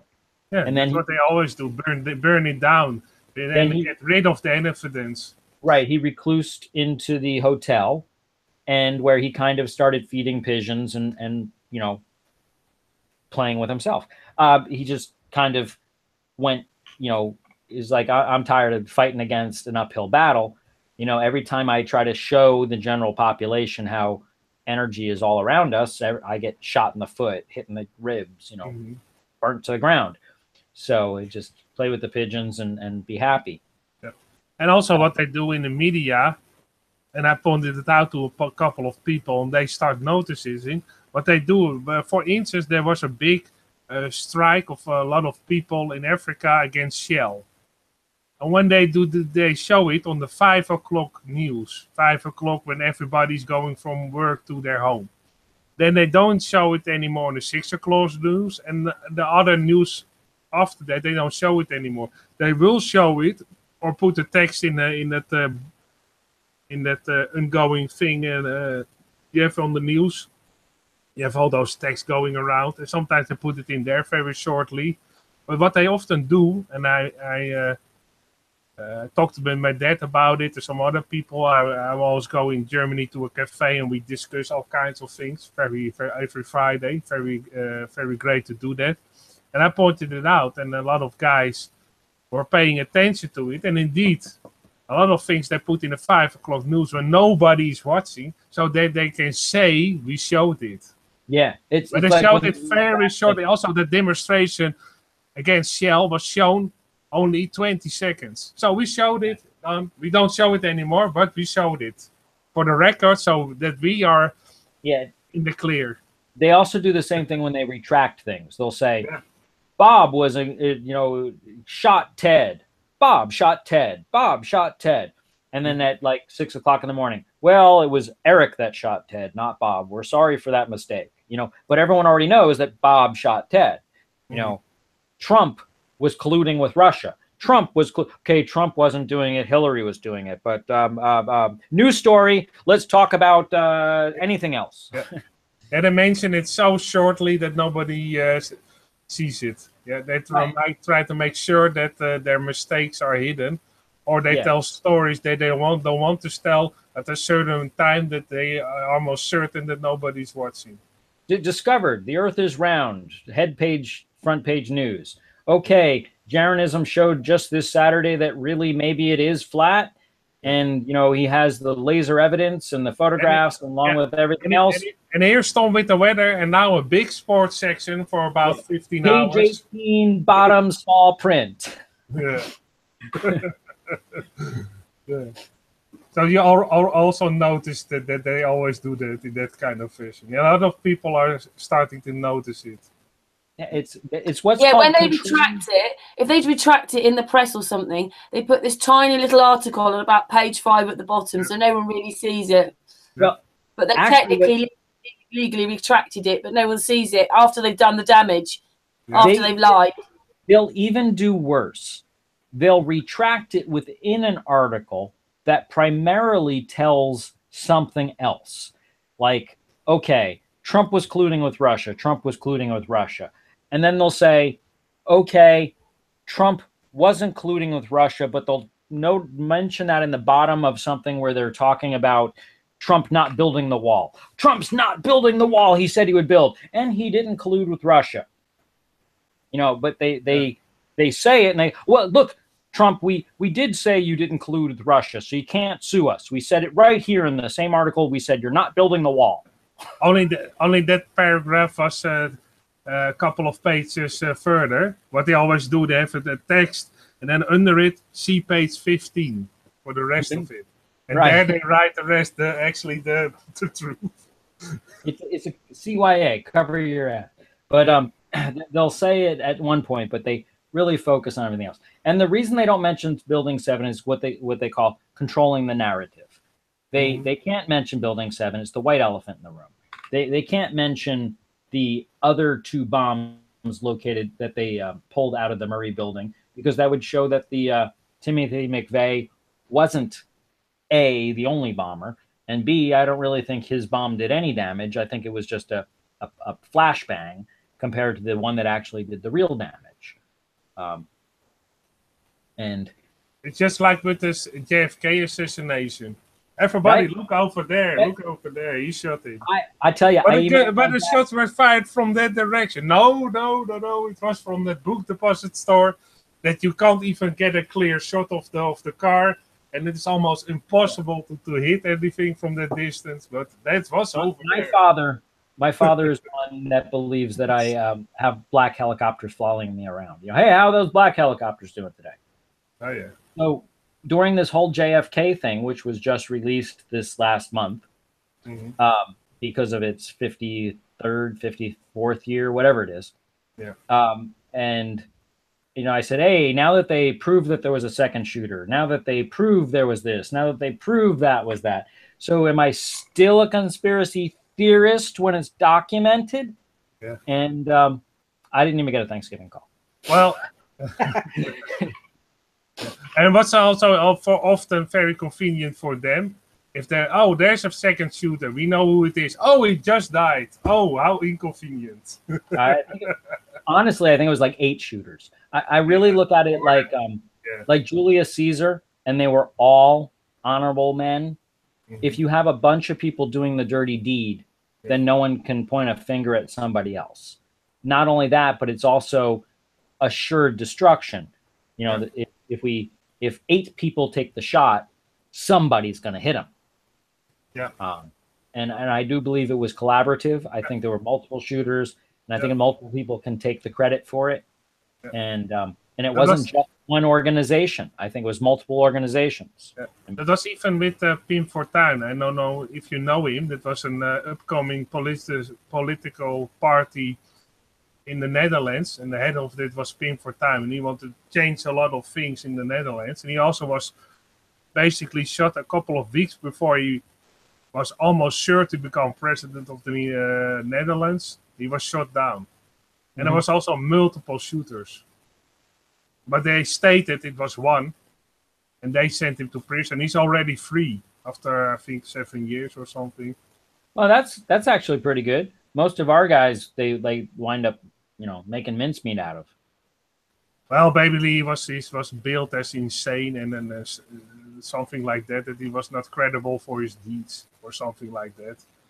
But there was also a lot of witnesses that there were multiple shooters, and when the ambulance came to get there to basically try to help him because he was not dead at the instant, the ambulance was stopped by the security, and they searched the whole ambulance almost an hour to make sure that there was nothing in that ambulance that wasn't supposed to be on that area. So they tried to make sure that the time between the shots and the ambulance came there was as long as possible, so that they were. That almost sounds like Lady Di. Yeah. She was allowed to hang out for 30 minutes too. Yeah. From what my understanding of the story is, she was visited by the what's his name, Prince Charles or whatever, and told, like, you know, die slowly, please, and in pain. I'm going to sit here and watch you. But that's how a lot of stories fit the same narrative. Indeed, that they do it in the same type of fashion. She was made to suffer for his enjoyment. Yeah, it's ridiculous. But it was, and you know, these are more that I think in time more and more facts will come out. But you know, 30 years from now, people aren't even going to Lady Di will probably be in people's minds.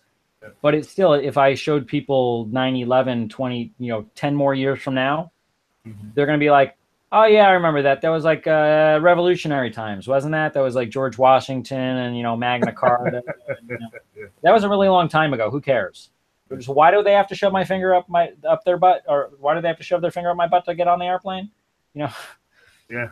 It's why there are That's a nice way of putting it, Angel. Yeah. You have to like going to an airport now. You do have to take your shoes off, belts off.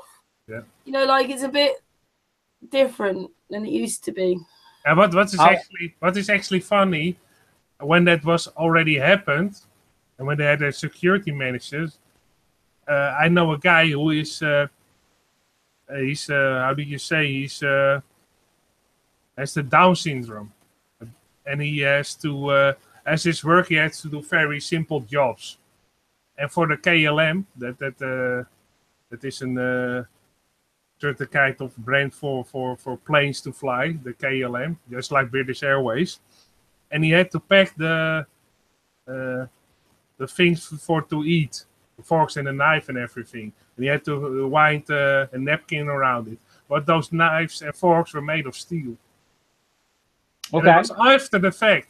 I thought, is that really so? And he made this camera, because he already had the camera, make the photo of the whole table with all those forks and knives for the KLM, for the first class only. Because second class you get plastic knives, but in the first class you still get steel knives. So I think if you have a device to... Yeah. There are airports, even in the domestic United States, where after you're through security, you can go and eat at some of the upper scale restaurants, like a steakhouse or something like that. That's after the security. Yeah. And they will have steak knives. Yeah, and big ones. And you can easily put them into your purse, put them in your laptop bag, but whatever. You're already past security. There are no more metal detectors between you and the airplane. I've heard that same story from somebody else, indeed. Yeah. And you basically tell the same story. Yeah. So it is 100% security theater. It is. Yeah. The amount of tyranny you will live under is the amount of tyranny you will live under. Yeah. And it's security theater. I mean, I could go into stories of how, other than going past security, you can still get into the terminal area and get many things into the terminal area because you didn't go through the primary security. And, you know, it happens. Not only that, but the primary security is kind of a laugh too. There are people who can show you how to get around the primary security, because there was basically, it was a guy I know. He was on the airport, and he was saying goodbye to his mom, and he had to go to the bedroom. And he was searching for the bedroom, and he went to a couple of doors, and then he was past the security. Well, and then he said, then he asked, "Where's the bathroom?" And those guys say, "Oh, well, what flight you have to go on?" "No, I'm searching for the bedroom." "Did you pass security?" "No, I went through those doors." "Oh, they are supposed to be locked." Yeah. But he just went through them. Not only that, but the same way that in a prison, you get drugs and cell phones and all that stuff into the prison by the prison guards. And anyone who says that doesn't happen, I can give you documentation of how it does. Yeah. So just because the inmates are strip searched on the way in, the prison guards aren't. And just the same way that the passengers have to go through the security theater, the baggage handlers and the people who work behind the counters and the people who vacuum the floors and the people who service the telephones and the people who service the monitors and the people who service the plugs and the outlets and change the fluorescent light bulbs. Also the people who have to fuel the planes and everything. Well, those people, they actually come from outside and go outside the plane. I'm just talking about into the general people where the people are. Yeah. So anyone can do the same way a security guard can sneak something in and leave it somewhere where somebody who comes through the normal security can then pick it up. Yep. Like they leave something in the bathroom under the sink, or anyone who wanted to get something onto the plane can also get it through the baggage. There are lots and lots of ways that if these people wanted to, if somebody was deceptive enough and really wanted to, that plane can be, taken out of the sky. I don't think that 99.9% of the population really wants to be downing airplanes. Most people are good at heart. But for them to be making me get a strip search to go on an airplane when there are 10 other ways to get something bad onto that airplane, and those ways are ignored. Even if you know somebody, if you know somebody in the restaurant, you basically can make a sentence with. You can get into the food service. Put it in the mayonnaise. I'll pick it up. I'll get a potato with extra mayonnaise, and I'll have like. Basically, if you know the guy very good, he makes you a sandwich with a gun in it. Here you go for on the plane. Oh, thank you. Can I say something? They do lie about things. It was probably in the early 90s, maybe late 80s.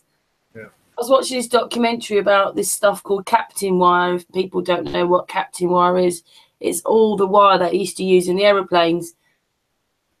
And then what happened was that something, as this wire got older, it was like Mission Impossible. And of course, you know that they put all the wires together under the seats, rows of chunks of wires with the hydraulics planing and everything like that. Back in the day, they would use a Bakelite shield. Wire. Yeah, they would, the same way this is used as plastic. They would use Bakelite. And when Bakelite got hard, it got brittle. And then because it got brittle, the shielding would flake off, and then the two leads could short together. And that is reality. That is what we used to do. But what happened was, because it shorted out the hydraulics of the planes then would come down, and they're leaving everybody believing that maybe it was terrorists when it wasn't. And the military immediately, years ago, took all this captain wire out. And then, of course, when they were making this program, something like Virgin planes were just coming in. He just ordered some planes. He had the new wire in his planes.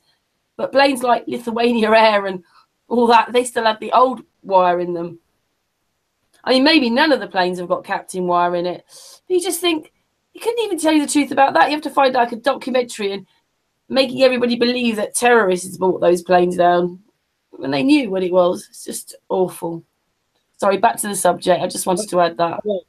If they admitted that they were responsible, that they had knowledge and didn't take precautions to resolve the problem, that would show there's a word for it when you're responsible.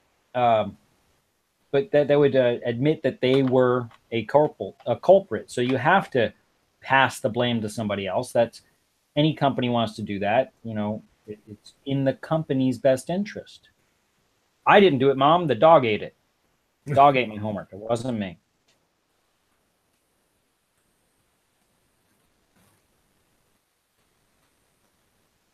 Sorry, I was muted. I couldn't come back. Yeah, that just sounds familiar. That does, always passing the buck on to someone else. It's never my fault, is it? Okay, indeed. What is also an interesting subject, probably Angel already saw it on my Facebook site, those numbers on fruit, those stickers. You have the brand of the fruit, you have numbers, and on the numbers you can artists, talk a little bit about that. That is interesting. I know it's not methylific structures and ancient stuff, but it's very interesting. Yeah, well, if you have a fresh mind, you can look more clearer to everything. So that's also interesting. When you eat healthy and are aware of all the numbers they put on processed food and on fruit and everything, you can eat far more healthier. And that's of course very beneficial. When you're healthy, you can think better. And Artist, are you going to show us a few pictures of what you did on Facebook? Well, I'll show you basically the site that is telling the story. Is it already? Yeah, that's it. Okay. Is that fruit organic? The labels tell you 3, 4, 8, 9. What do these labels mean? Because you have always the brand name or a barcode with this number above it. And if you look further, it's you have a thing to remember that 8 is hate. That's GMO. When the number starts with an 8, it's a GMO product. 9 is fine. That's organic. So that's a thing to remember it by. And other products with an 8 on it, the barcode. So if this starts with an 8, and in every country it's the same. I found it in Germany. On fruit, they have the same number. So worldwide, it's all the same. So if it starts with a 3 or 4, it's sprayed with pesticide. So don't use the outside of that product in food or something. So that's handy. And also, here's the text: if you buy 3 or 4 in the beginning, like here 3. We are sure to wash the food thoroughly before cooking or eating. The orange peel above could be saturated with poison. Now it's almost certain saturated with poison. So not to use it in any recipe. So that's very good to know. And here you have other things that Well, if you wash the products with a beginning with a 4 or a 3, if you wash them very good and you peel them, then you're in the safe most of the time. A 9 is fine. Here you have a fruit with 9. It also says organic and it starts with a 9, 9, 4, 1, 3. So if it says a 9 on it, you know for sure it's an organic fruit. So that's what I want to tell everybody, that they are aware of it. That all fruits started with a 9 are basically organic, and you can even eat the peel, the outside skin of the fruit. But if it has a 4 or a 3, it's sprayed with pesticides. So always get the peel off before, and cook it, of course. And or wash it very good before. When you peel it, you still get in touch with the chemicals. So first you have to wash the fruit very thoroughly. Then you have to peel it. That is when the codes. It's always a 4-digit code. Starts with a 3 or 4. And 8 is basically GMO fruit. So if it starts with an 8, it's a GMO fruit. So I want to make everybody aware of it because it's your health. It's very important. Sorry? There's a new one. They just come out. Now that they have the CRISPR-Cas9, the one that writes DNA, they can take these things at the seed level, and what they're doing now is they're playing with word games.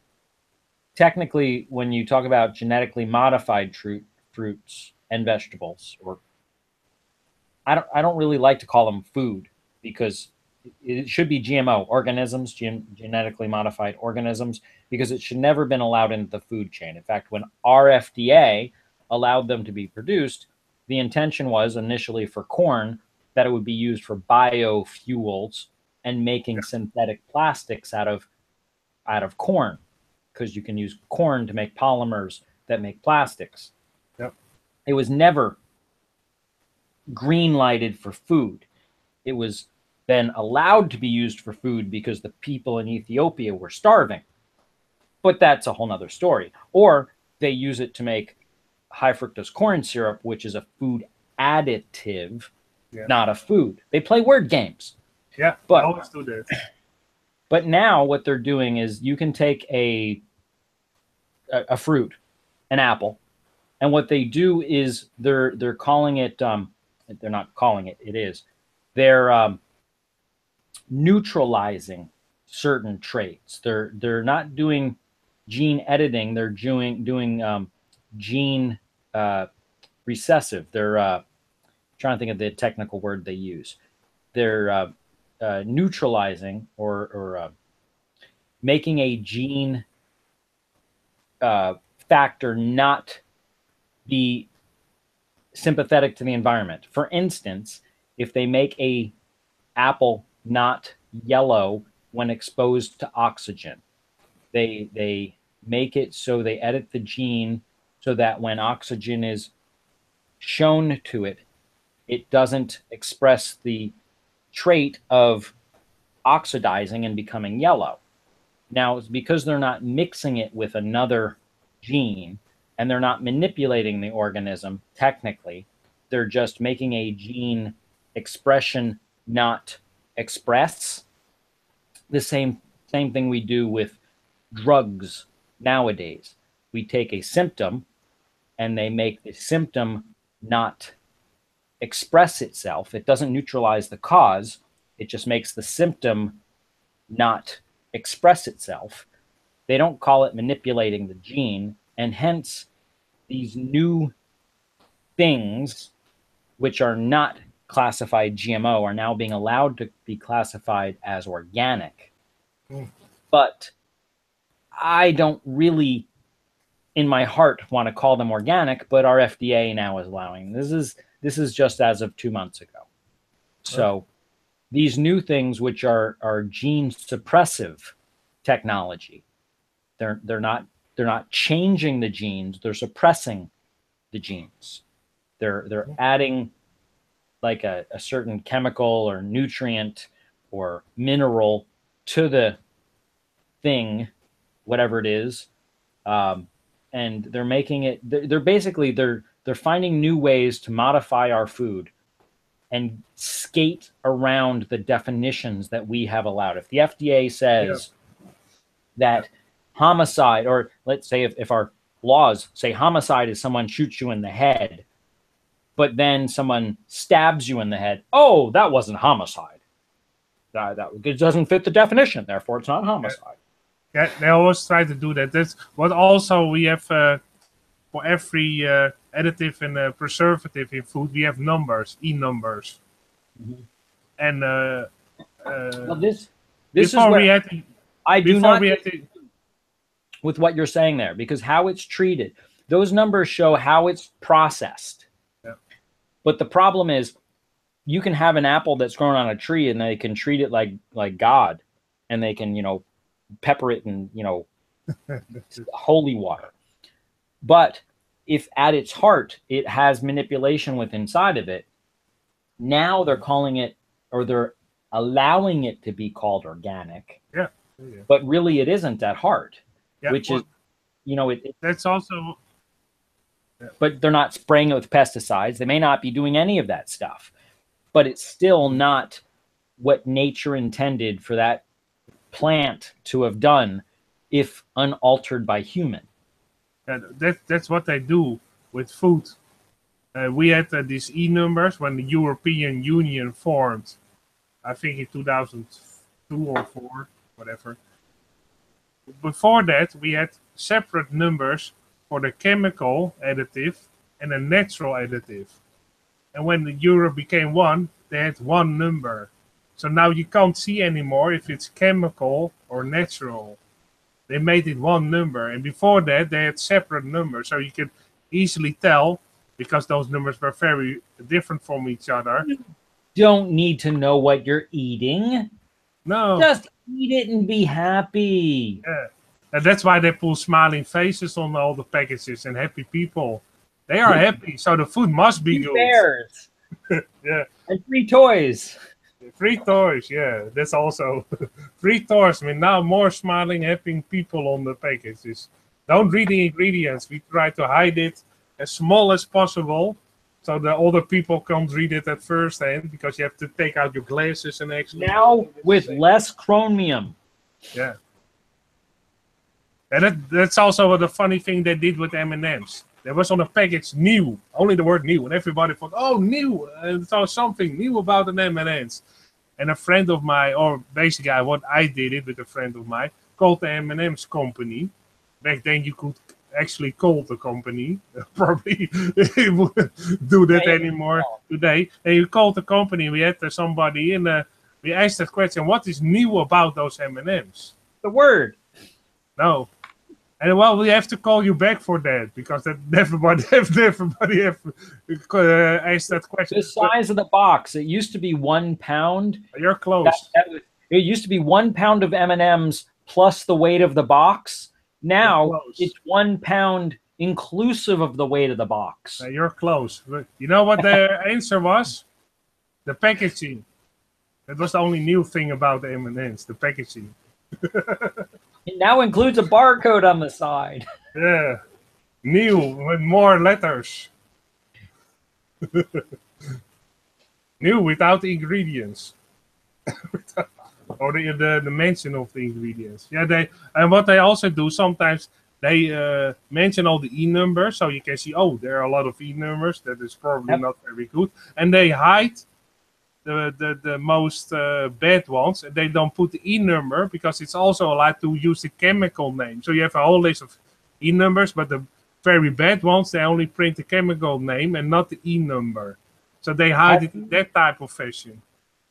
Have you seen the documentary Sugar Coated? I don't know for sure. Okay. I've seen a lot of food documentaries. If not, I think you can find it on YouTube. It's a really cool documentary that focuses on the sugar industry. Yeah. Same way that you could probably find a documentary that focused on the tobacco industry. And their deceptive wording and advertising. Oh, yeah. And in fact, today, and I don't know how it is in other countries because I live here, but on our packages, if you look at the sugar content within a package, it never shows the percentage of the daily recommended allowance. No, that's right. And that is because if it showed the percentage of the daily recommended allowance, it's normally like 300 times your normal daily allowance. That would be like saying a Big Mac has like 4,000 calories, which is 3 times what you're normally allowed to have for a whole day's food you have in one sandwich. Because we eat so much sugar that the sugar lobbyists that still have a very powerful lobby. Oh yeah, for sure. At the time did, when the FDA was coming to be, that they said, you know what? If we told people they were eating in one candy bar 4 times what they should eat in an entire day, they might not eat it. So that would be bad for us. So we want to pay you, grease the wheel, so that we don't have to say the daily recommended allowance, because we're an additive. We're not a food. We're an additive. And they said, okay, yeah, we agree with that. And what they also do indeed on the packaging, they say this product contains only per 10 grams this amount of sugar, not what the whole package contains. No, right, only it's per size, it's per serving. Yeah, or even not per serving. They only printed only about 5 grams of this product contains they skew 1 gram of sugar, so they hide it. And if you calculate it and you actually see, oh, wait a second, this is 500 grams, so this is actually 50 grams of sugar. They don't write it in that fashion. They try. In many ways, depending upon what it is, they'll either say per serving, and per serving, like if you're eating a pretzel, a serving might be 3 pretzels. So you know, that's what they call a serving size. Oh, you just have 3 pretzels per serving. What are you talking about? I have a bowl per serving. Sometimes they even write down, I saw it in a product, they write down coloring agent. Not what kind. Only coloring agent. That's enough, probably. It's all deceptive, which is why I try to eat like real food. But one of the things I try to focus on is God's food versus man's food. Did it fall off a tree, or did it go through a chemical plant? But they're becoming more and more. And your numbers there are great. I try to honestly try away from any ones that have pesticides, although soaking them, a couple of things you could soak them in before eating them is pH high water, alkaline water. That's one thing. They have water which has trying to remember the name. There's like 2 or 3 names for it. Not orgone. Well, orgone. If you ever orgone water, which has to do with the frequencies, it'll kind of suck some of that chemicals off of it. Oh, just related to those orgone pyramids. Right. And there's another type of I'm trying to think of the name of it. They have these pearl beads that basically have minerals in them, and when the water filters through the beads, it makes it basically works the same way osmosis works, and it pulls the chemicals off of the fruits and vegetables that are sprayed with these things. Although I'd rather, if I bought a banana, one's like 50 cents and one's $1.50, and one of them says organic, I'd rather pay the $1.50 for the guy who's lying to me than pay the 50 cents to the guy who doesn't even take the time to lie to me. But if you try to get the ones that are not sprayed with pesticides and all these weird chemicals, that's at least what I go through. But from there, if one of those types of waters, basically it pulls the chemicals out of the things. Or clay, if you want to go crazy. If you're somewhere you have no idea where it is, you take a little bit of clay and you put a tablespoon or 2 of clay in there and you let it soak. Some fruits you can't let them soak, but most fruits can soak without an issue, like an apple or something like that. Nature puts the barrier around them. Apples, bananas, all those sort of things, nature puts a barrier around where you can soak them for a while and leach. Yeah, because outside they also have to sustain rain. Yeah, nature does that on its own. Indeed. But it's good to make people aware of the things that they eat. Yeah, because sometimes people say, well, if I don't feel it's important, they say, well, wait till you get older. You will notice the difference because you ate shit all the time. Your body basically turns to shit. Because all the vegetables and fruits you eat are the building stones for your bones, for your hair. Yeah. If you eat candy bars that are made with high fructose corn syrup and other chemicals and stuff, your body has to build itself from the elements that you provided. If you are eating synthetic food, your body has to build itself from synthetic particles. Yep. If you eat natural food, you eat natural honey that is all the elements that a bee needs to live. You eat real eggs that are all the elements that a chicken needs to live for 28 days. If you eat, real things from real food without pesticides, which are poison, pesticide is poison. And if nothing else, I like to point out to people, you're eating this stuff, and inside of your body, there is a bio, dome within your body of all these bacteria that is your gut bio that has to ferment, digest, and rot all the food in your stomach. And while it sounds nasty, it has to do that so that your body can soak in all the minerals and stuff. And if you kill that biosphere within your stomach and your intestines, then you have to do nasty things like getting fecal matter implants, which are something that are becoming more and more prevalent today. And you get Crohn's disease because you get this food that comes into your stomach, and if nothing is in there to rot it and ferment it and make it so your body can digest it, especially if you eat at McDonald's and stuff where the food is already treated so it can't be fermented. It is treated already so that it can sit there and stay pretty for a year plus. Oh, the French fries. I've seen videos about the McDonald's French fries. After 4 years, they look fresh. They look great. Hey, I'm still hungry. Hey, how old are those? A year or two? Those are my socks from my high school year. Yeah, I put some French fries in it, and they're still looking great. Yeah, but it's they put preservatives in there, so your body can't digest them. It really is everything that opposes what your body needs to do. And you eat this stuff and your body can't digest it. So naturally it just passes it. What did you get from it? Well, you spent $3. Yeah. What did you get? You got some flavors and you spent $3. And that's what they want. They want you to be a consumer. Yeah. No nutrition at all. Want you to be a consumer. And as long as you're not being nutritionally satisfied, you will remain hungry. Yep. And you can eat all the synthetic food you want. You will maintain your nutritionally void diet.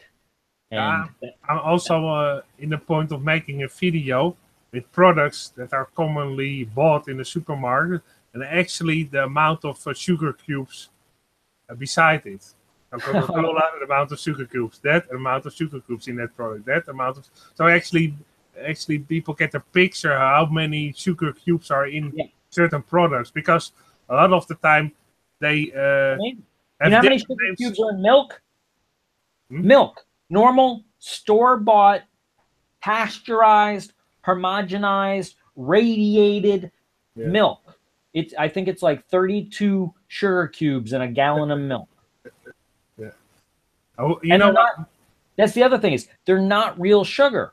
No. They put sugar cubes next to them because mentally you think sugar cubes. And honestly, I have nothing against if it was beet sugar, if it was sugar cane sugar, if it was that root sugar beet sugar, that would be fine because all of those are natural sugars. Even if it was stevia, that would be okay. But it's not. It's high fructose corn sugar. Or chemical sugar like aspartame. It's even worse. Yeah. Because that becomes alcohol. And then Your write body on the package, turns that into alcohol. no sugar edited. And then I look, if it says no Aspartame. sugar edited, most of 9 of the 10 times it has aspartame or something like aspartame. Aspartame jumps that hurdle depending on what side of the bridge it wants to be on. Since it is a sweetener, it can go into the sweetener category. Yeah. It's not a sugar because it's not a sugar. so it plays the, hey, we're whatever we want to be today. Why are they adding all that sugar to the milk then? Because it makes your kids drink it. They like the sweetness, especially aspartame. Aspartame breaks down into alcohol. It breaks down into wood grain alcohol. And alcohol is addictive, which is why alcoholics become addicted to it. So your children become addicted to the milk. So they crave the milk. But really the milk that is sold in the stores nowadays is pasteurized, which means they bring it up to the boiling point and then they flash cool it, which destroys a lot of the proteins and enzymes, which is what really in nature you'd want because that's what you want. Then they radiate it, which destroys it on a nuclear level. It's like taking a shotgun and shooting it through a barn and saying, oh, look, we killed all the pigeons. And then they radiate it, they pasteurize it, and then they do something else to it. I can't remember what it is. Ferment it or something? Homogenize it. Which I forget exactly what that is, but honestly, it has to do with making it so it'll last longer on the shelf, which is fine commercially, but it has to do with making it so it doesn't break down as quickly. And really, when you drink it, what you want it to do is break down so that you can absorb it. But commercially, they want it to be able to last longer on the shelf without souring, which they could do if they put a silver nickel or a silver, something the size of a silver dime slug in it. But they don't do that because then they have to be giving silver to people. I heard stories indeed from one of the older guys in that old folks home. They put half a silver dollar in there. Yeah, they have the glass milk bottle because they were made of glass. That is far more better than sometimes of plastic they put it in. Yeah, we could get into how the plastic leaches into it. That's a whole nother can of worms. But they had glass milk bottles and they put the silver nickel because most of the cons were made of silver. Or a silver $50, or they'd put a quarter in there because back in those days, a quarter, a U.S. quarter had silver in it. Yeah. A U.S. $50 had silver, and a U.S. dollar was made of silver. In most countries in Europe, it was the same fashion. They also contained silver. You finish your milk, you'd take your silver and you'd put it in the next one. Yeah. But people, no one understands why they did that, so they stopped doing it. Mm-hmm. And people didn't want to do that because, we're lazy. Yeah. So we just want it to last longer in the refrigerator. So we don't mind if they homogenize it, radiate it, and all this other stuff to it. Yeah. Pasteurize, homogenize, radiate. Indeed. Exactly. I think that homogenization has to do with adding hormones to it. And the hormones make it so the proteins don't ferment as easily or something. They don't break down. They don't sour. They don't make it smell bad. Well, they also could have a glass bottle of milk now with a silver coin on the bottom. Oh, that's also that would be fun. If they silver plated the bottom or something like that, but then that would make people want to recycle more, and that's a whole nother thing. If people put their own silver coin in there, and then at the end of it they took their own silver coin and put it into the next bottle, but that would put some of the liability, that's the word I was looking for earlier, that would put the liability onto the consumer. And they would have to have the knowledge of what to do and how to handle it and what is best for their health, which again, education of the general population, which is what they don't want to do. They need to have the men in the clean white coats let me get these words right.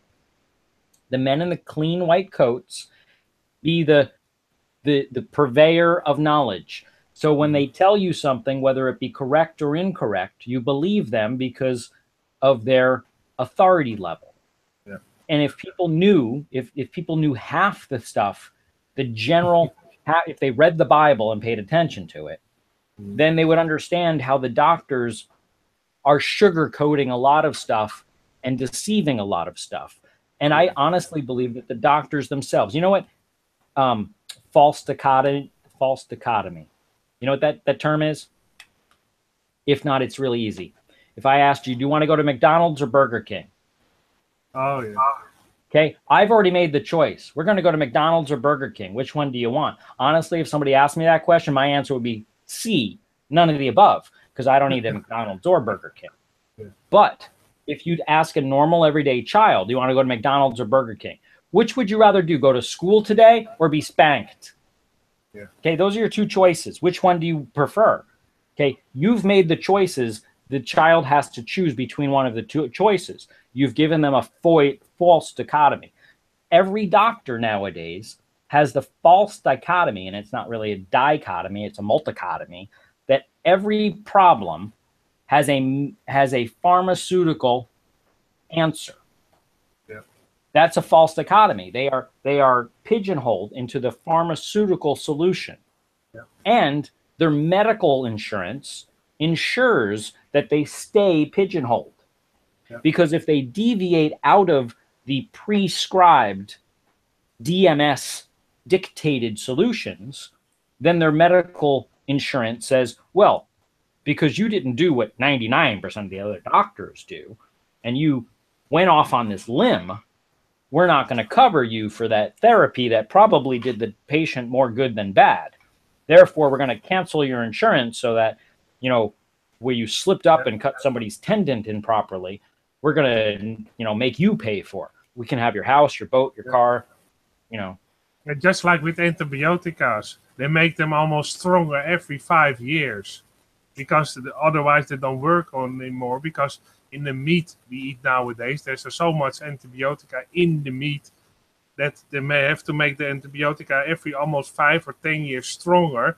Otherwise, it doesn't work. But they don't say, well, we also have propolis. That's a natural antibiotic. It works the same, but you don't have all the side effects. It's basically natural. No, we give you probiotics. Basically, we give you a chemo cure, like cancer patients almost have. Because my dad had a while back that the chemical antibiotic, he was almost sick for a year because they didn't ask him if he was a vegetarian. Because he was a vegetarian, he didn't have a lot of antibiotica in the food he ate. So he reacted very strongly to that antibiotica he got in the hospital. He was almost sick for a year. And also the nutrition he got from everything was not that efficient anymore. That whole process of getting extract the nutrition for certain kind of things you eat was lowered because of the chemical antibiotica. So you had to take vitamins and everything to make it up to the level again it's supposed to be. Because he got all kinds of pains after that, and he couldn't bicycle very far anymore. And then we started to use propolis and some vitamins that were good. And then he basically got better. He could bicycle as he should have, as he always did before he had that chemical antibiotica. But they don't tell you, they give you that. And then if you turn crap after that, that's no worry for them. They don't provide you with the information to get healthy. Right. Well, if you, it's a triple-edged sword. If a doctor tells you how to cure yourself or tells you the reason for the problem, I'll give you a great example. Somebody has a bad knee because they do something, whatever it is that they do, whether they eat stuff that is messing up their knee, they've got a bad joint problem, or whether they play soccer a bunch or they kneel a lot because they're a carpenter or something. The doctor doesn't say, well, here's what you need to do to relax your knee, ice it properly and do this and maybe exercise this way or bend it that way or eat fatty acids or Maybe you have a buildup of toxicants, so maybe you should consider doing some chelation or something like that, clay or something. They don't do that because that puts the liability onto the patient. And patients, they don't want liability. They want a pill. Here's something that'll make the pain go away. And I love this. They say, when that gets worse, we can look into knee replacement. They don't want to. They don't treat the problem. They only say here's something that the pain goes away. You think the pain goes away, but the pain is still there. Only you don't feel it. That's the problem. Symptom management and symptom suppression. The symptom is pain. They give you something to suppress the pain. Yeah. The symptom is pain telling you there's a problem.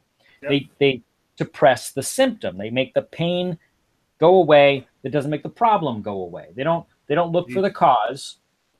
What they do is, when it gets worse, here's what our next step is, because that's what they're trained to do.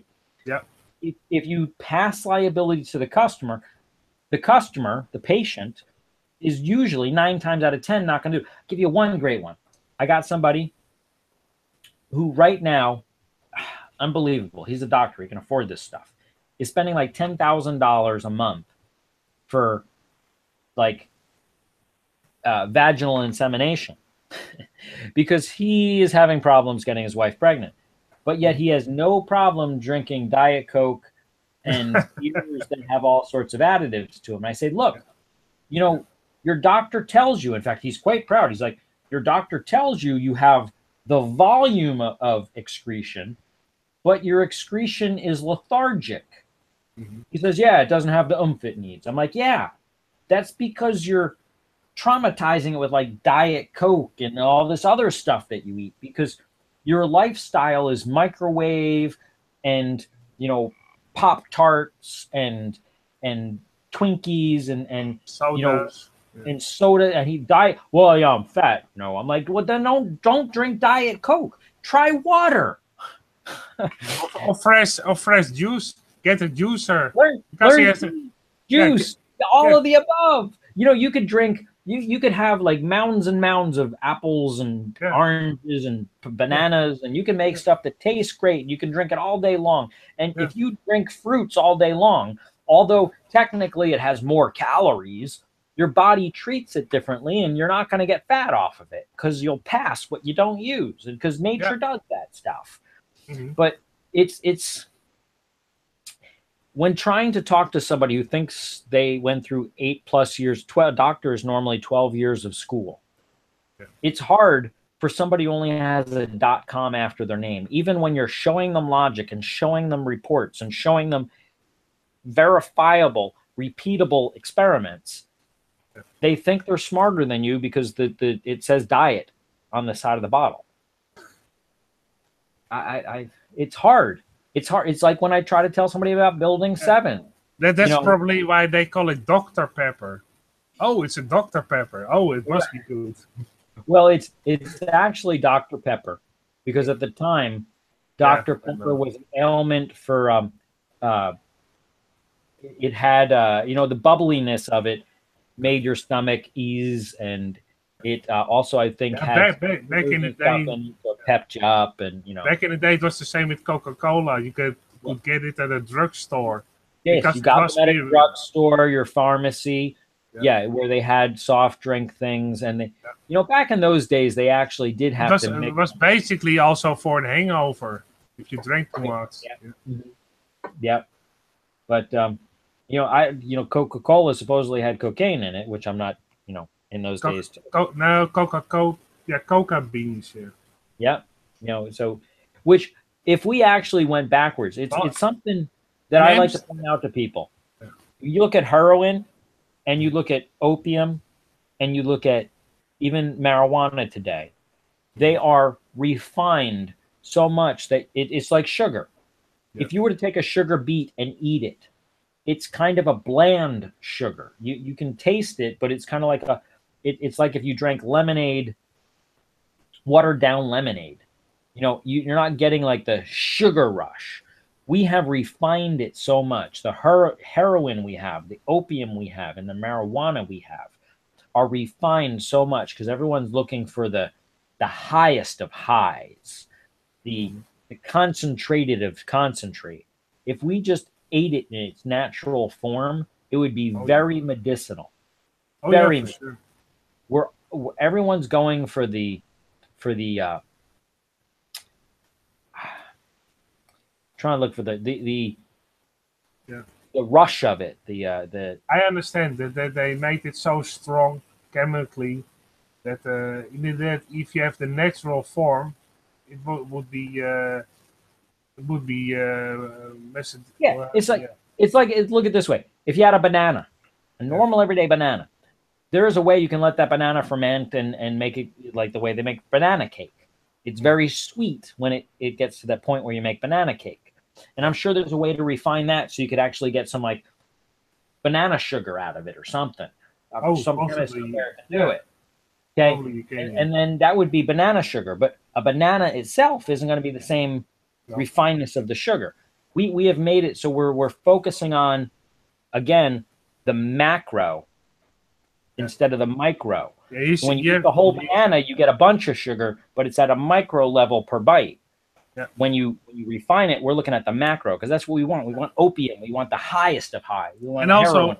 If they refined the banana sugar, basically 10 grams is about 100 bananas. Right. And they say it has only 10 grams of banana sugar. Oh, that must be fine. Oh, actually, how many bananas are that?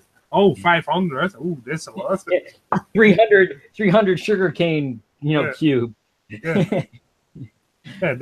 That's how you must see it and think to actually get a picture. That's not the way nature intended for you to get it. You weren't supposed to be bland. You were supposed to your apple pie was supposed to be kind of a bland flavor. It wasn't supposed to be a blah flavor. Mm-hmm. And also what they do with all those sugar, they hide the bad taste of the product because they often use very cheap stuff to make processed food, and they put a lot of sugar and flavors in it so they can hide the bad taste it has. I'm not sure if I mentioned it on here, but I can. My awakening to the GMO world was honey. Before I got into the Giza thing, I've been very aware of the whole tombs and the Egyptians and all that other stuff.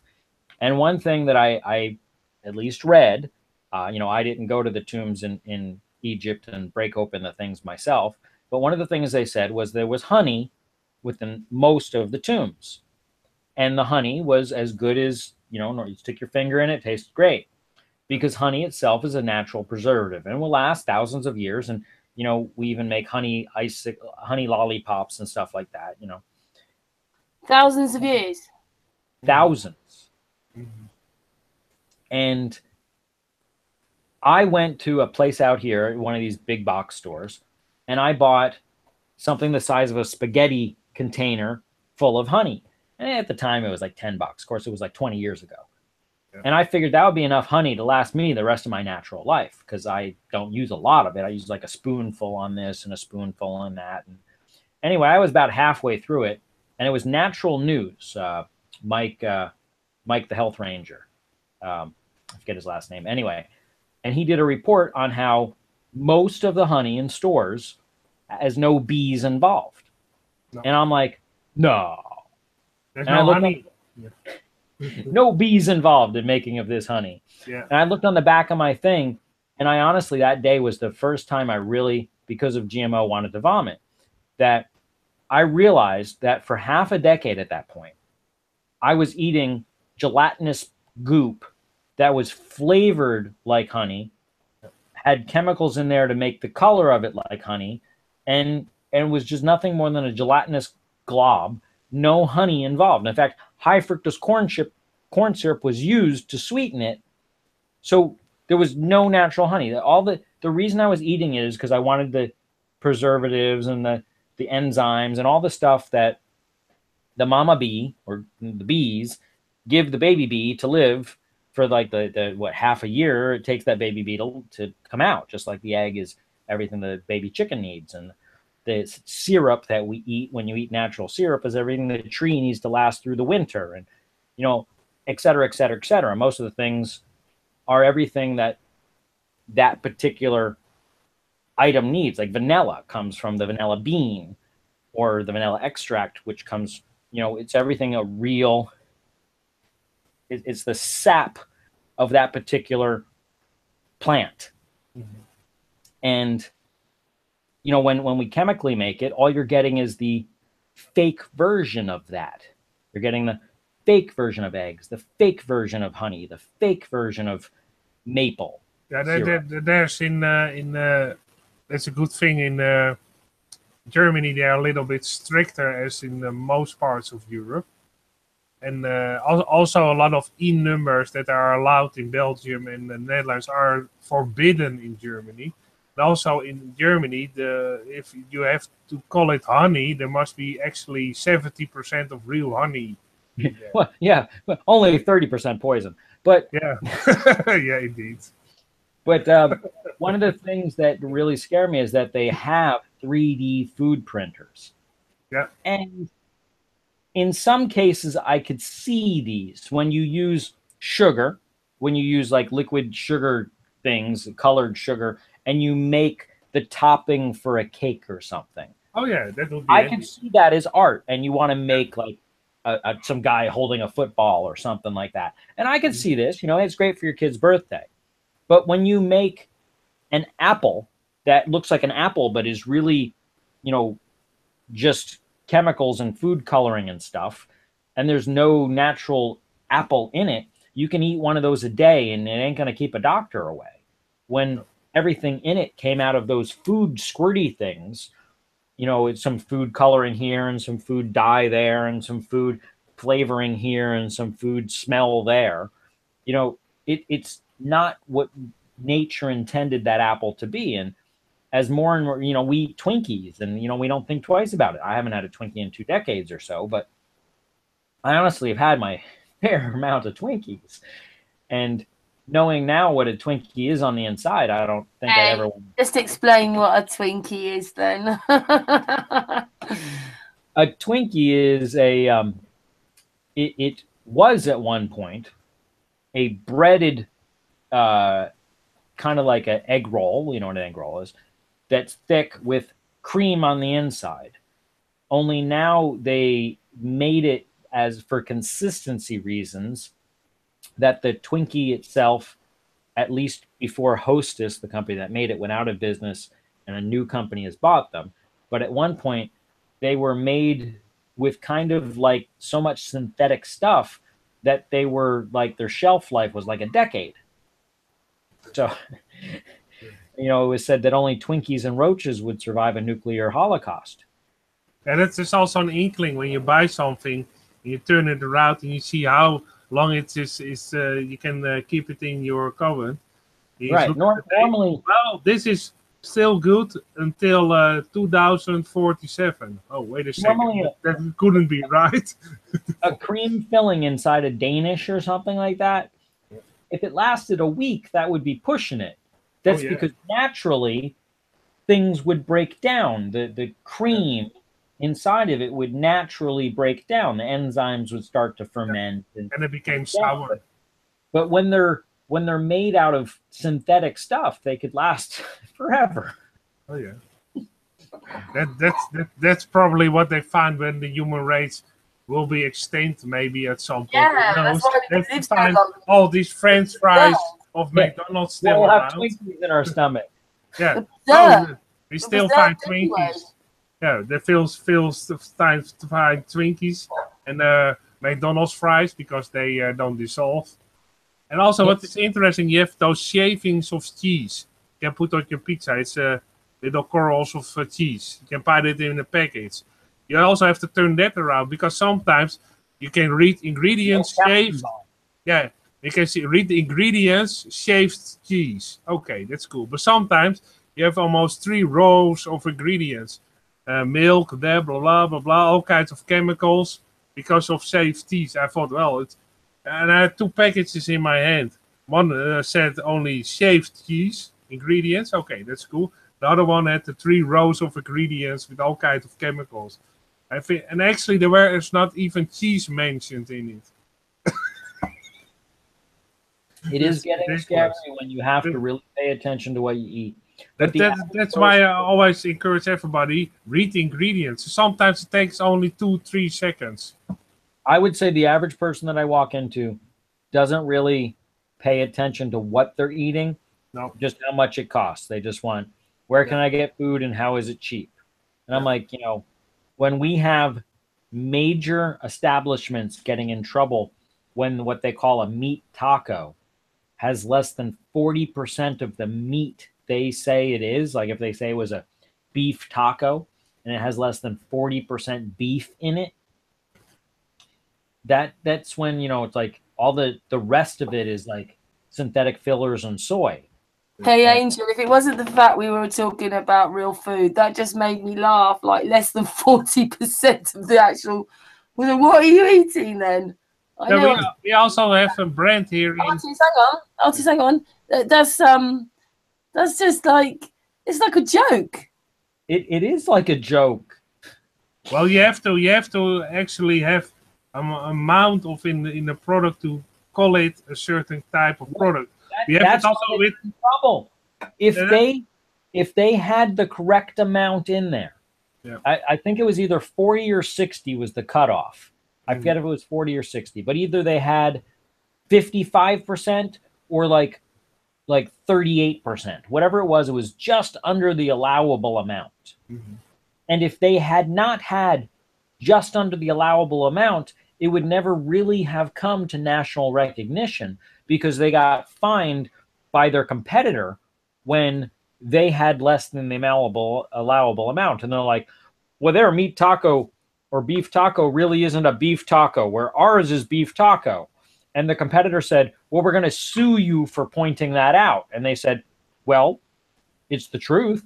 And they said, oh, well, now we're in trouble because we had less than the correct amount. You know, it's they're walking this fine line where they're allowed, because our FDA, Food and Drug Administration, which I'll gladly get into how administrations, at least in my country, administrations were made to get outside of the Constitution because they're a contracted agency and then not, you know, subject to FOIA requests and other things. But because of their terminology, what they call, well, it's allowed to be beef when it has, you know, you can mix some egg in there and you could put some pepper in there and you put some salt in there and you put some soy in there and you can put some this in there and you can put some other stuff in there. And well, how much stuff can you put in there? Well, just over 50% would be okay. Sometimes even less. What I encourage everybody, often you have your supermarket, your name, and you can Google that supermarket online.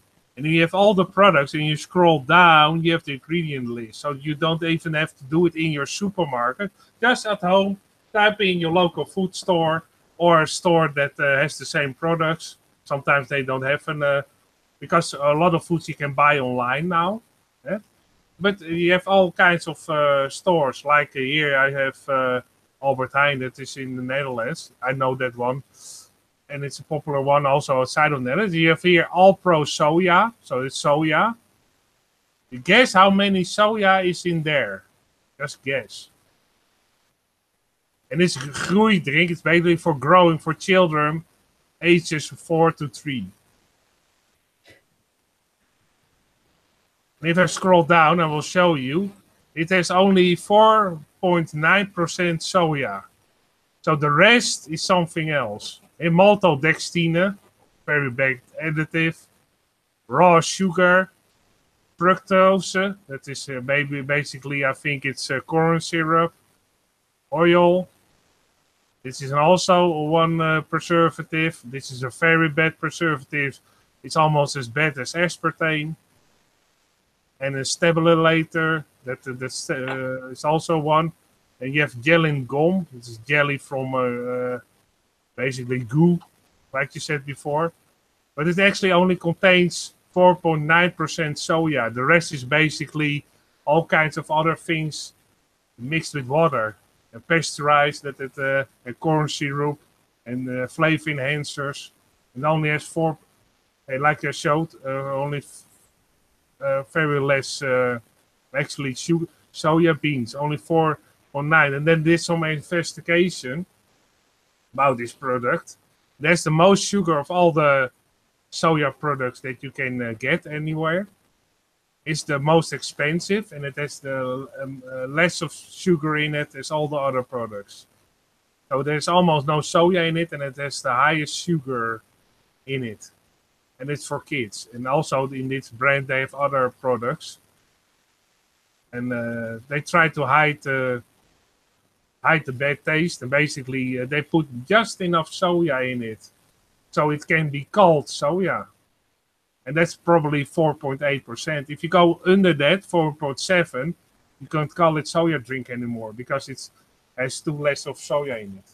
And it's just an example. Something I've noticed, Artis, over in England, you know, like I'd actually buy them if they were actually bran flakes.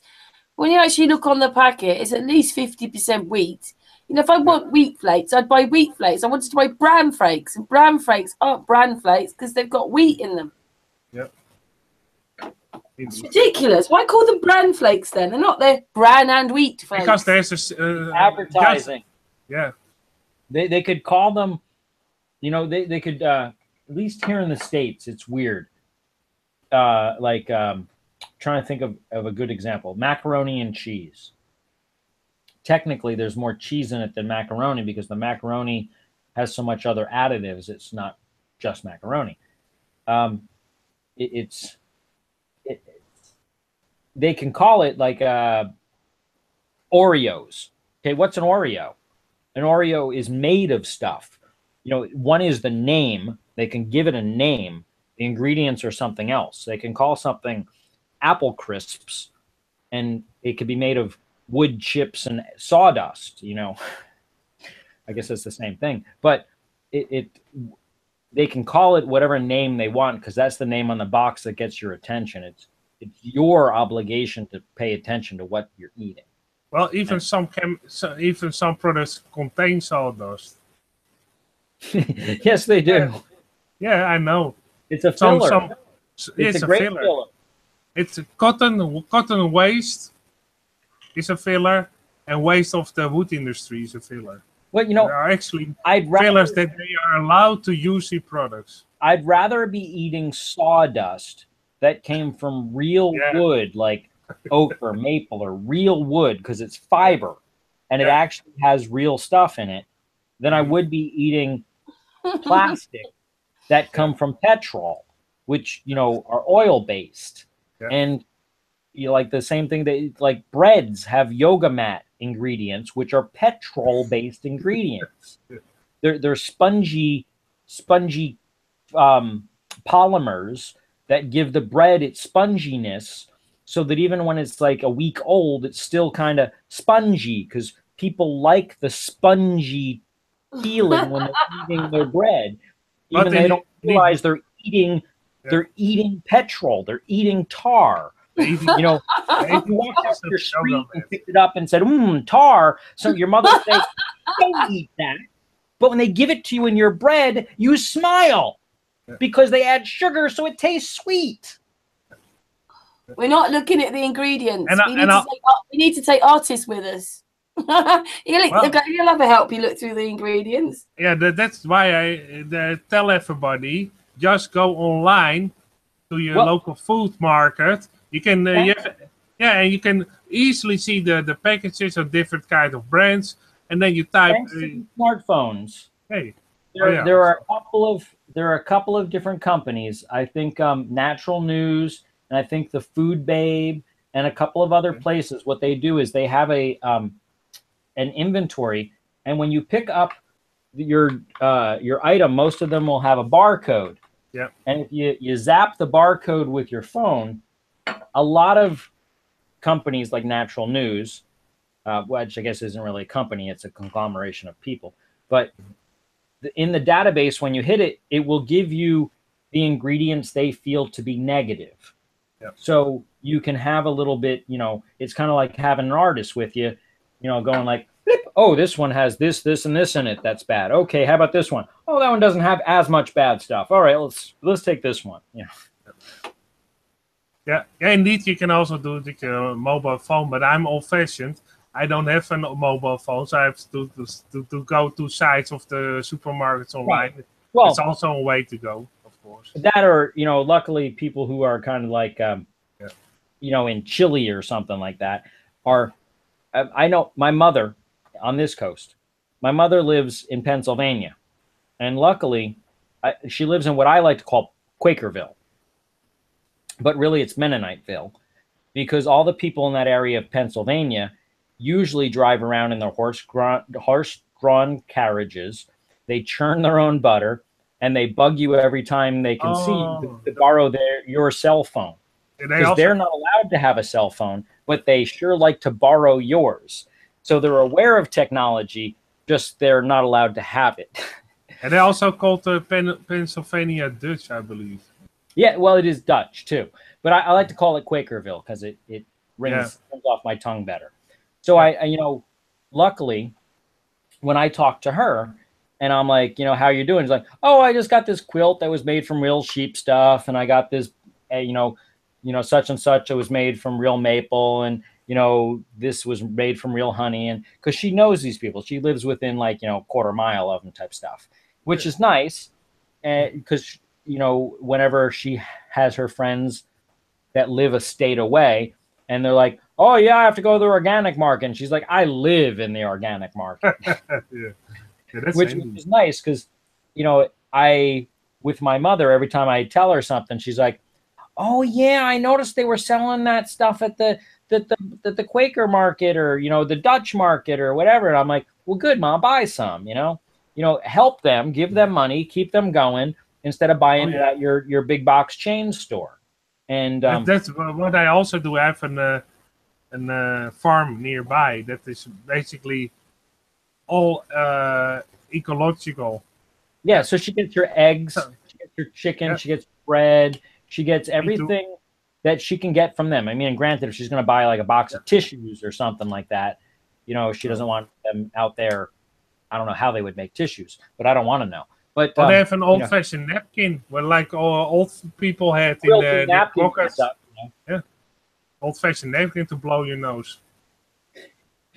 But other stuff she'll buy at the stores. But otherwise, this food and stuff, I tell her, Mom, just spend a little extra, give them the money, keep them involved. Because when stuff hits the fan, the big box chain stores, they're going to stop getting their trucks rolling.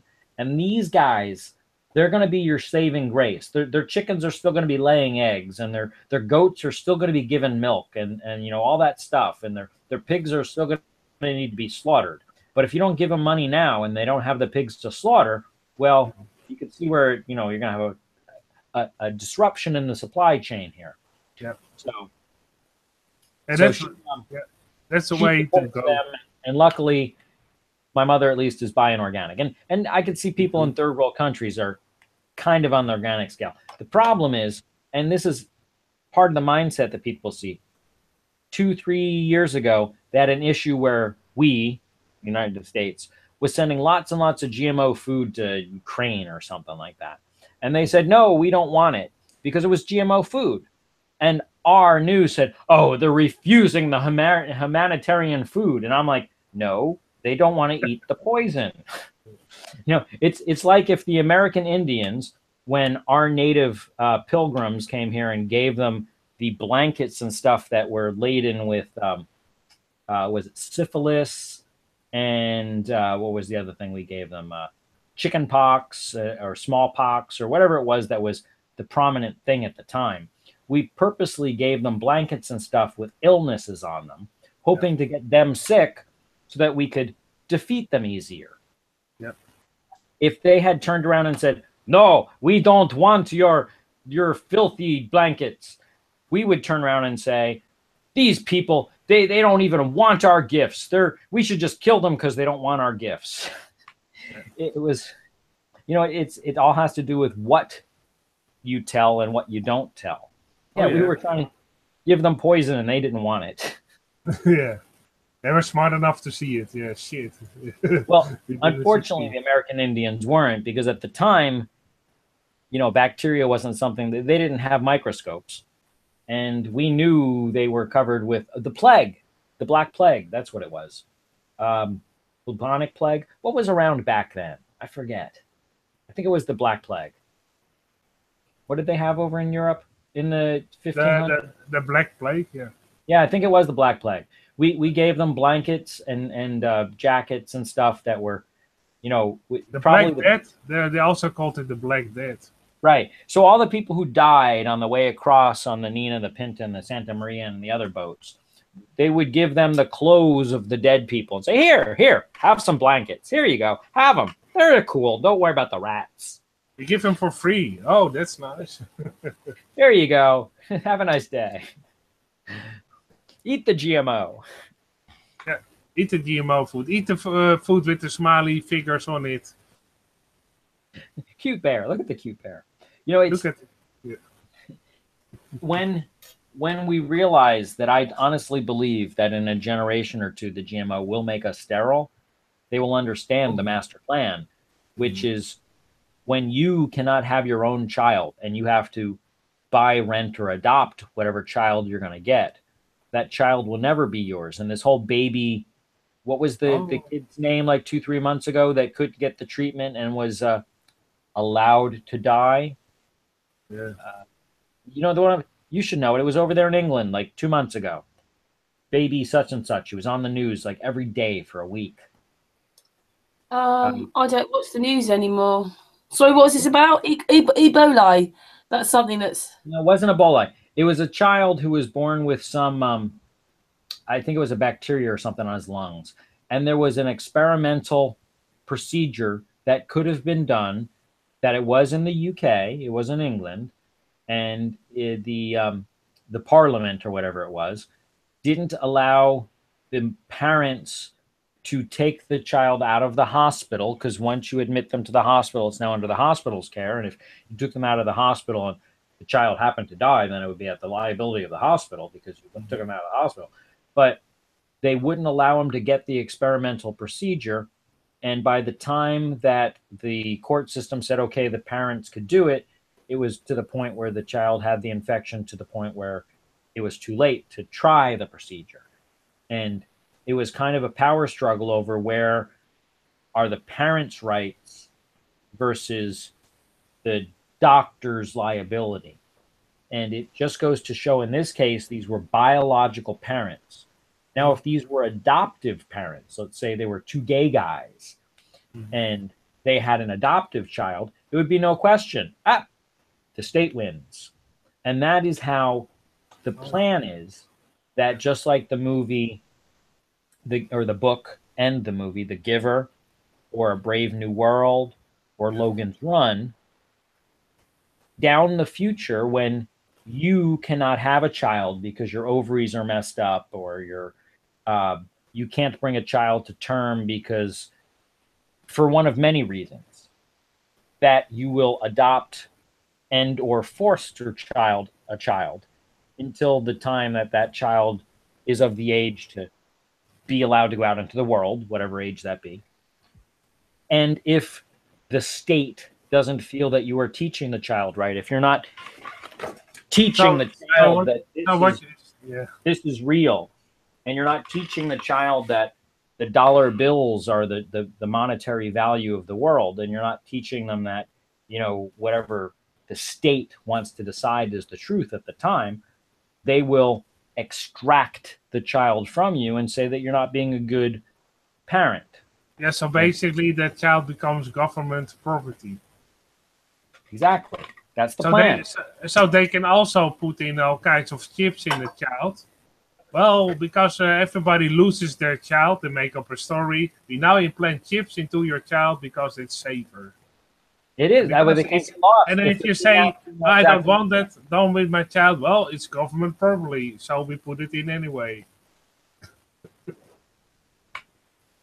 That's the way they want to roll. Yeah. It is. They wish to break the bond between parents and children, because then it's a divide and conquer. Everything is divide and conquer. If you are alone, even the words that our doctors use, everything you have is a order. You are out of ordinary people. You are alone. You are an anomaly. You know, I'm sorry, but many of our diseases are not an anomaly. If you know that you can give somebody insulin and within a week you can make them diabetic, that's not an anomaly. That's the norm. But medically, our doctors don't want to tell you that because that would be educating you. They want to keep you in the dark. That way they are behind the curtain and they are the ones that are purveyor of information, even if it's incorrect information. And that is how they keep the myth of stuff, is by not letting you understand how your own body works. And if you understand how your own body works, then you can kind of kick the doctors to the side, but you still need them to write you prescriptions because you're not allowed to self-medicate in many countries. It's a whole big game of words and logistics, and it's been allowed to build itself for, I'd say, 200 years as they've been building. They've been building this structure since they got ahead of the medical institutions. Started with the DSM and started with a lot of stuff. And it depends on how far back you want to go and how big the deception is.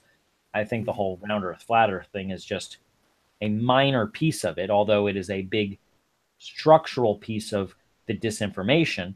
It is a minor piece of the foothold that they have established. They're establishing foothold after foothold, climbing up the world of deception. And the more that they can get you to not believe what reality is, the more they can give you a cupcake made of synthetic particles and pieces and flavoring, and you will eat it and be happy that they have won, because they can get you to eat anything, maintain a state of malnourishment, and the doctors are the holy men in white coats that always solve your problems, which are 90% of the time malnutrition. It wouldn't surprise me. It wouldn't surprise me that in the future they would have a glow-in-the-dark apple. Now a glow-in-the-dark apple. They have. They already have. Oh no. Here's what it is. See, as far as when they're doing genetic manipulation, they need to have, when you shoot guns, you need to have a tracer bullet so you can tell where it's going, because you can't see where the bullet's going. You need something you could visually see. Yeah. What they do is the same way they have the bioluminescent is technically what its name is, that jellyfish and some worms and stuff have. They will add the bioluminescent gene as well as the gene they are trying to present, because they can't tell if the gene that makes you not grow hairs under your arm took root unless you grow to maturity and your hair under your arm doesn't grow. So if they stimulate like 30 cats and they both present the gene that makes it so their hair doesn't grow and the gene for the jellyfish that makes them glow in the dark, when they have the glow in the dark cat that comes to maturity, or baby kitten that glows in the dark, they also have a good possibility that the gene that they were trying to present took root, and they use one of them as a tracer gene. And the one that they use is the bioluminescence, because that is one which can be visually seen. The side effect from it is that when they first tried it, they were doing it with cats, which is why I mentioned that. And since they were using it from the jellyfish, it also brought with it the gene for making it's actually, from what I understand, it's a oil that excretes from the gene from your cells that makes you itch. The itchiness of a jellyfish. And that made this cat be in constant pain. But they were able to trace the gene because the cats were glow in the dark. And if you look on, you can find them on Google that they were selling them in Japan for thousands of dollars. You can get a cat that would glow in the dark. Oh yeah. What they didn't tell you is that the cat would be in constant irritation for its entire life. Type it in. Yeah. In what country? China? It was in Japan, actually. Yeah. I think it was Japan that was selling them. Oh yeah, indeed. Insane. Just look up glow in the dark cat. I'm sure you can. Yeah, find I've seen it. If you type it in, I typed in glow in the dark cat in Japan, and in that They had frogs that did it too. Yeah. They can do it with. They use the bioluminescence as a gene. Yeah. That they Genetic engineering. Yeah. 10 bizarre examples of genetic engineering. Glow in the dark cat is Right. one of them. And then after they do 2 or 3 experiments where they put the bioluminescence in there, then they pull the bioluminescence gene out, and they still continue because they know they got the correct, the correct gene pattern in there, or the correct manipulation of the organism in order for the gene that they wanted to pushed. And they use trial and error until they get it right. And they wind up getting if you've seen the movie was it Aliens, where they have 2 or 3 Sigourney Weavers, where they're like all they'll get it wrong every once in a while, but those cats, they're born with like 10 legs and stuff like that. They didn't matter. They were just cats. I found here, this is a site, basically 10 bizarre examples of genetic engineering, the glow-in-the-dark cats. In 2007, South Korean scientists altered the cat's DNA to glow in the dark. Yeah. They have trees that do it as well. In fact, there were some cities that were considering purchasing the bioluminescent palm trees to replace street lights. Huh. If that's not scary enough. Yeah, indeed. Scary. Well, my fear is what's going to happen when these bioluminescent trees seed, although they probably won't seed, because most of the time when they make something GMO, they also make it sterile. Yeah. And they do that primarily because it's patent protection. They don't want you to be able to reproduce their product and then sell it, which is the primary reason why the GMO corn and the GMO cotton and the GMO this and the GMO that, most of them are sterile. They do that for their own patent protection. Yeah. We used to have this poster when I was younger. I've said it before because one of my boy's dad was a farmer, and it was a poster of a cauliflower, but it said, "There's enough sprays sprayed onto this cauliflower to turn you into one." I'll believe that. Can I just say, guys, I don't mean to be mean, because obviously, if you know, I was on a really long hangout last night, but we've been going for 3 hours and 40 minutes. Well, that's cool. If you want to go, I joined late, so I'm. Is that, well? I've got to go to work tomorrow, and I haven't really slept this weekend. No, we basically discussed everything we wanted to discuss, in my opinion.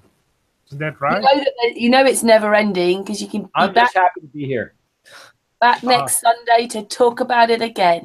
Yeah, Patricia Steer will probably like this hangout because he's also a vegan and into healthy food. Yeah, it's just bad that we're just not looking enough, are they? Even if they put it even on the packet. I think that if we did our diet correctly, we could probably. Well, I'm sure Patricia is a perfectly good example, and I've actually had friends that are vegans, and I could say were because I've had a couple of them pass away, that if they focus on nuts and things like that have proteins, they can live perfectly healthy on a vegan diet. But you have to be aware and monitor what you eat. You can't just, go to any fast food restaurant. You have to be aware of what you're eating. And I honestly think if you could probably get by with just juicing your whole life too. There's lots of things that you could do, but you need to take the responsibility yourself for what you're eating, and you need to be aware of your own food. And the only person that cares the most about your health is you. And that's the best thing I could say. You are what you eat, and you're the only person who cares the most about your health. Doctors will just allude you to your health because they just care about your money. They may care about your health a little bit too, but they care about your money because if you're not paying them, they're not going to help you. No. They won't do it for free. Dear me, such a sad place we live. Well, we as a research group make people aware of all kinds of things. Healthy eating, old monolithic structures, the place we live in. We basically do research and give our knowledge to the other people so they can also live, if they choose to, a healthy lifestyle. And also do more research and search about the truth on the place we live in. If people realize that I'd almost say primarily been lied to their whole indoctrination period between, 1st and 12th grade, that, and even through colleges, that they should really do their own research and learn things build their own foundation of knowledge. Trust but verify, and you will find out that many of the foundational non-facts that you've been given are untrue. So you need to build a new foundation to the world in which you live. Many of the, 777 bombing, 9/11, many things, the truth is not what you were told. And once you understand the truth and build your own foundation, many other things will fall into place. And don't be discouraged when 90% of the population out there tells you that you're on crack, because You've got to be, haven't you? Because you're saying the truth. So they are the ones that are living in a world of deception, and you are the one who is building your own reality built on foundation. It doesn't just cover like 9/11. It covers the things they're doing to our food. It covers our history. It covers our language. It covers the pyramids. It covers 9/11. It covers everything now. It does. It's bigger and bigger and bigger. Mostly, the more I started down this rabbit hole mid-2000s, and the more knowledge that I have that is the foundation of my beliefs, the more I understand that the news is the last place you want to be getting your knowledge from. Yes. And so is school. Need to come to you guys. Well, basically to these kind of hangouts you get your knowledge from. Yeah. You need to pay attention to facts. Well, the problem is what you read in school you assume is facts. What you read in school is glazed over ambitions, glazed over embellishments. I really wish I could say don't believe what you read in school, but some of it is true. The names of the country you live in, maybe. Yeah. Even then, it's questionable. Yeah, little bits are true, but most of it's a lie because it's the wrong history, isn't it? It is. We are given a glazed over embellishment with the truth that they want you to believe. Because if you were really told the true truth, if you were really told the real backing behind most of the wars or skirmishes or disagreements, you will usually find that they were fabricated to the banker's best interests. Not the people, not the country, but the banker. And that's about all I can say there. Well, basically, this is a great way to end the hangout. Yeah, well, you with those great words. Artist and Angel Night, even though Artist was presenting some work at the beginning, but the A's night. The A and the A's night. Well, again, thank you for allowing me to be here. Oh, yeah, you're very welcome. Angel, we missed you last week. Yeah, we always miss you when you're not around. Yeah, you're part of the family now. Oh yeah, you have a great input on this channel. Great. Well, thank Yeah. Anyway, we have been going for this time. I don't mean to be Well, a you cut hangout off and pub. go to sleep. You got work in the morning. Yeah, indeed. Yeah. You're 8 hours behind. You're lucky. It's only what 4 o'clock in the 5 afternoon. o'clock here. I'm still sunny outside. Oh yeah. Crazy. It's been dark for about the last 10 hours here.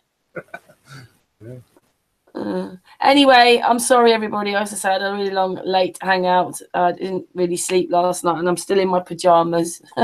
It's okay, Karen. We continue next Sunday. Yeah, and well, big flat Earth hugs for everybody on the panel. Thank you, Angel. I'm giving you one. No one's can see me, but I'm giving a hug, and everybody watching and everybody that's going to watch. And thank you, mwah, Angel, and mwah, Artist, for all that presentation again. You're welcome. And thank you, Judith and Patricia. Anyway, thank you we're all. back tomorrow, so see you tomorrow. Bye, everybody. Bye-bye. Say goodbye. Say goodbye, Angel. Bye. Okay, bye.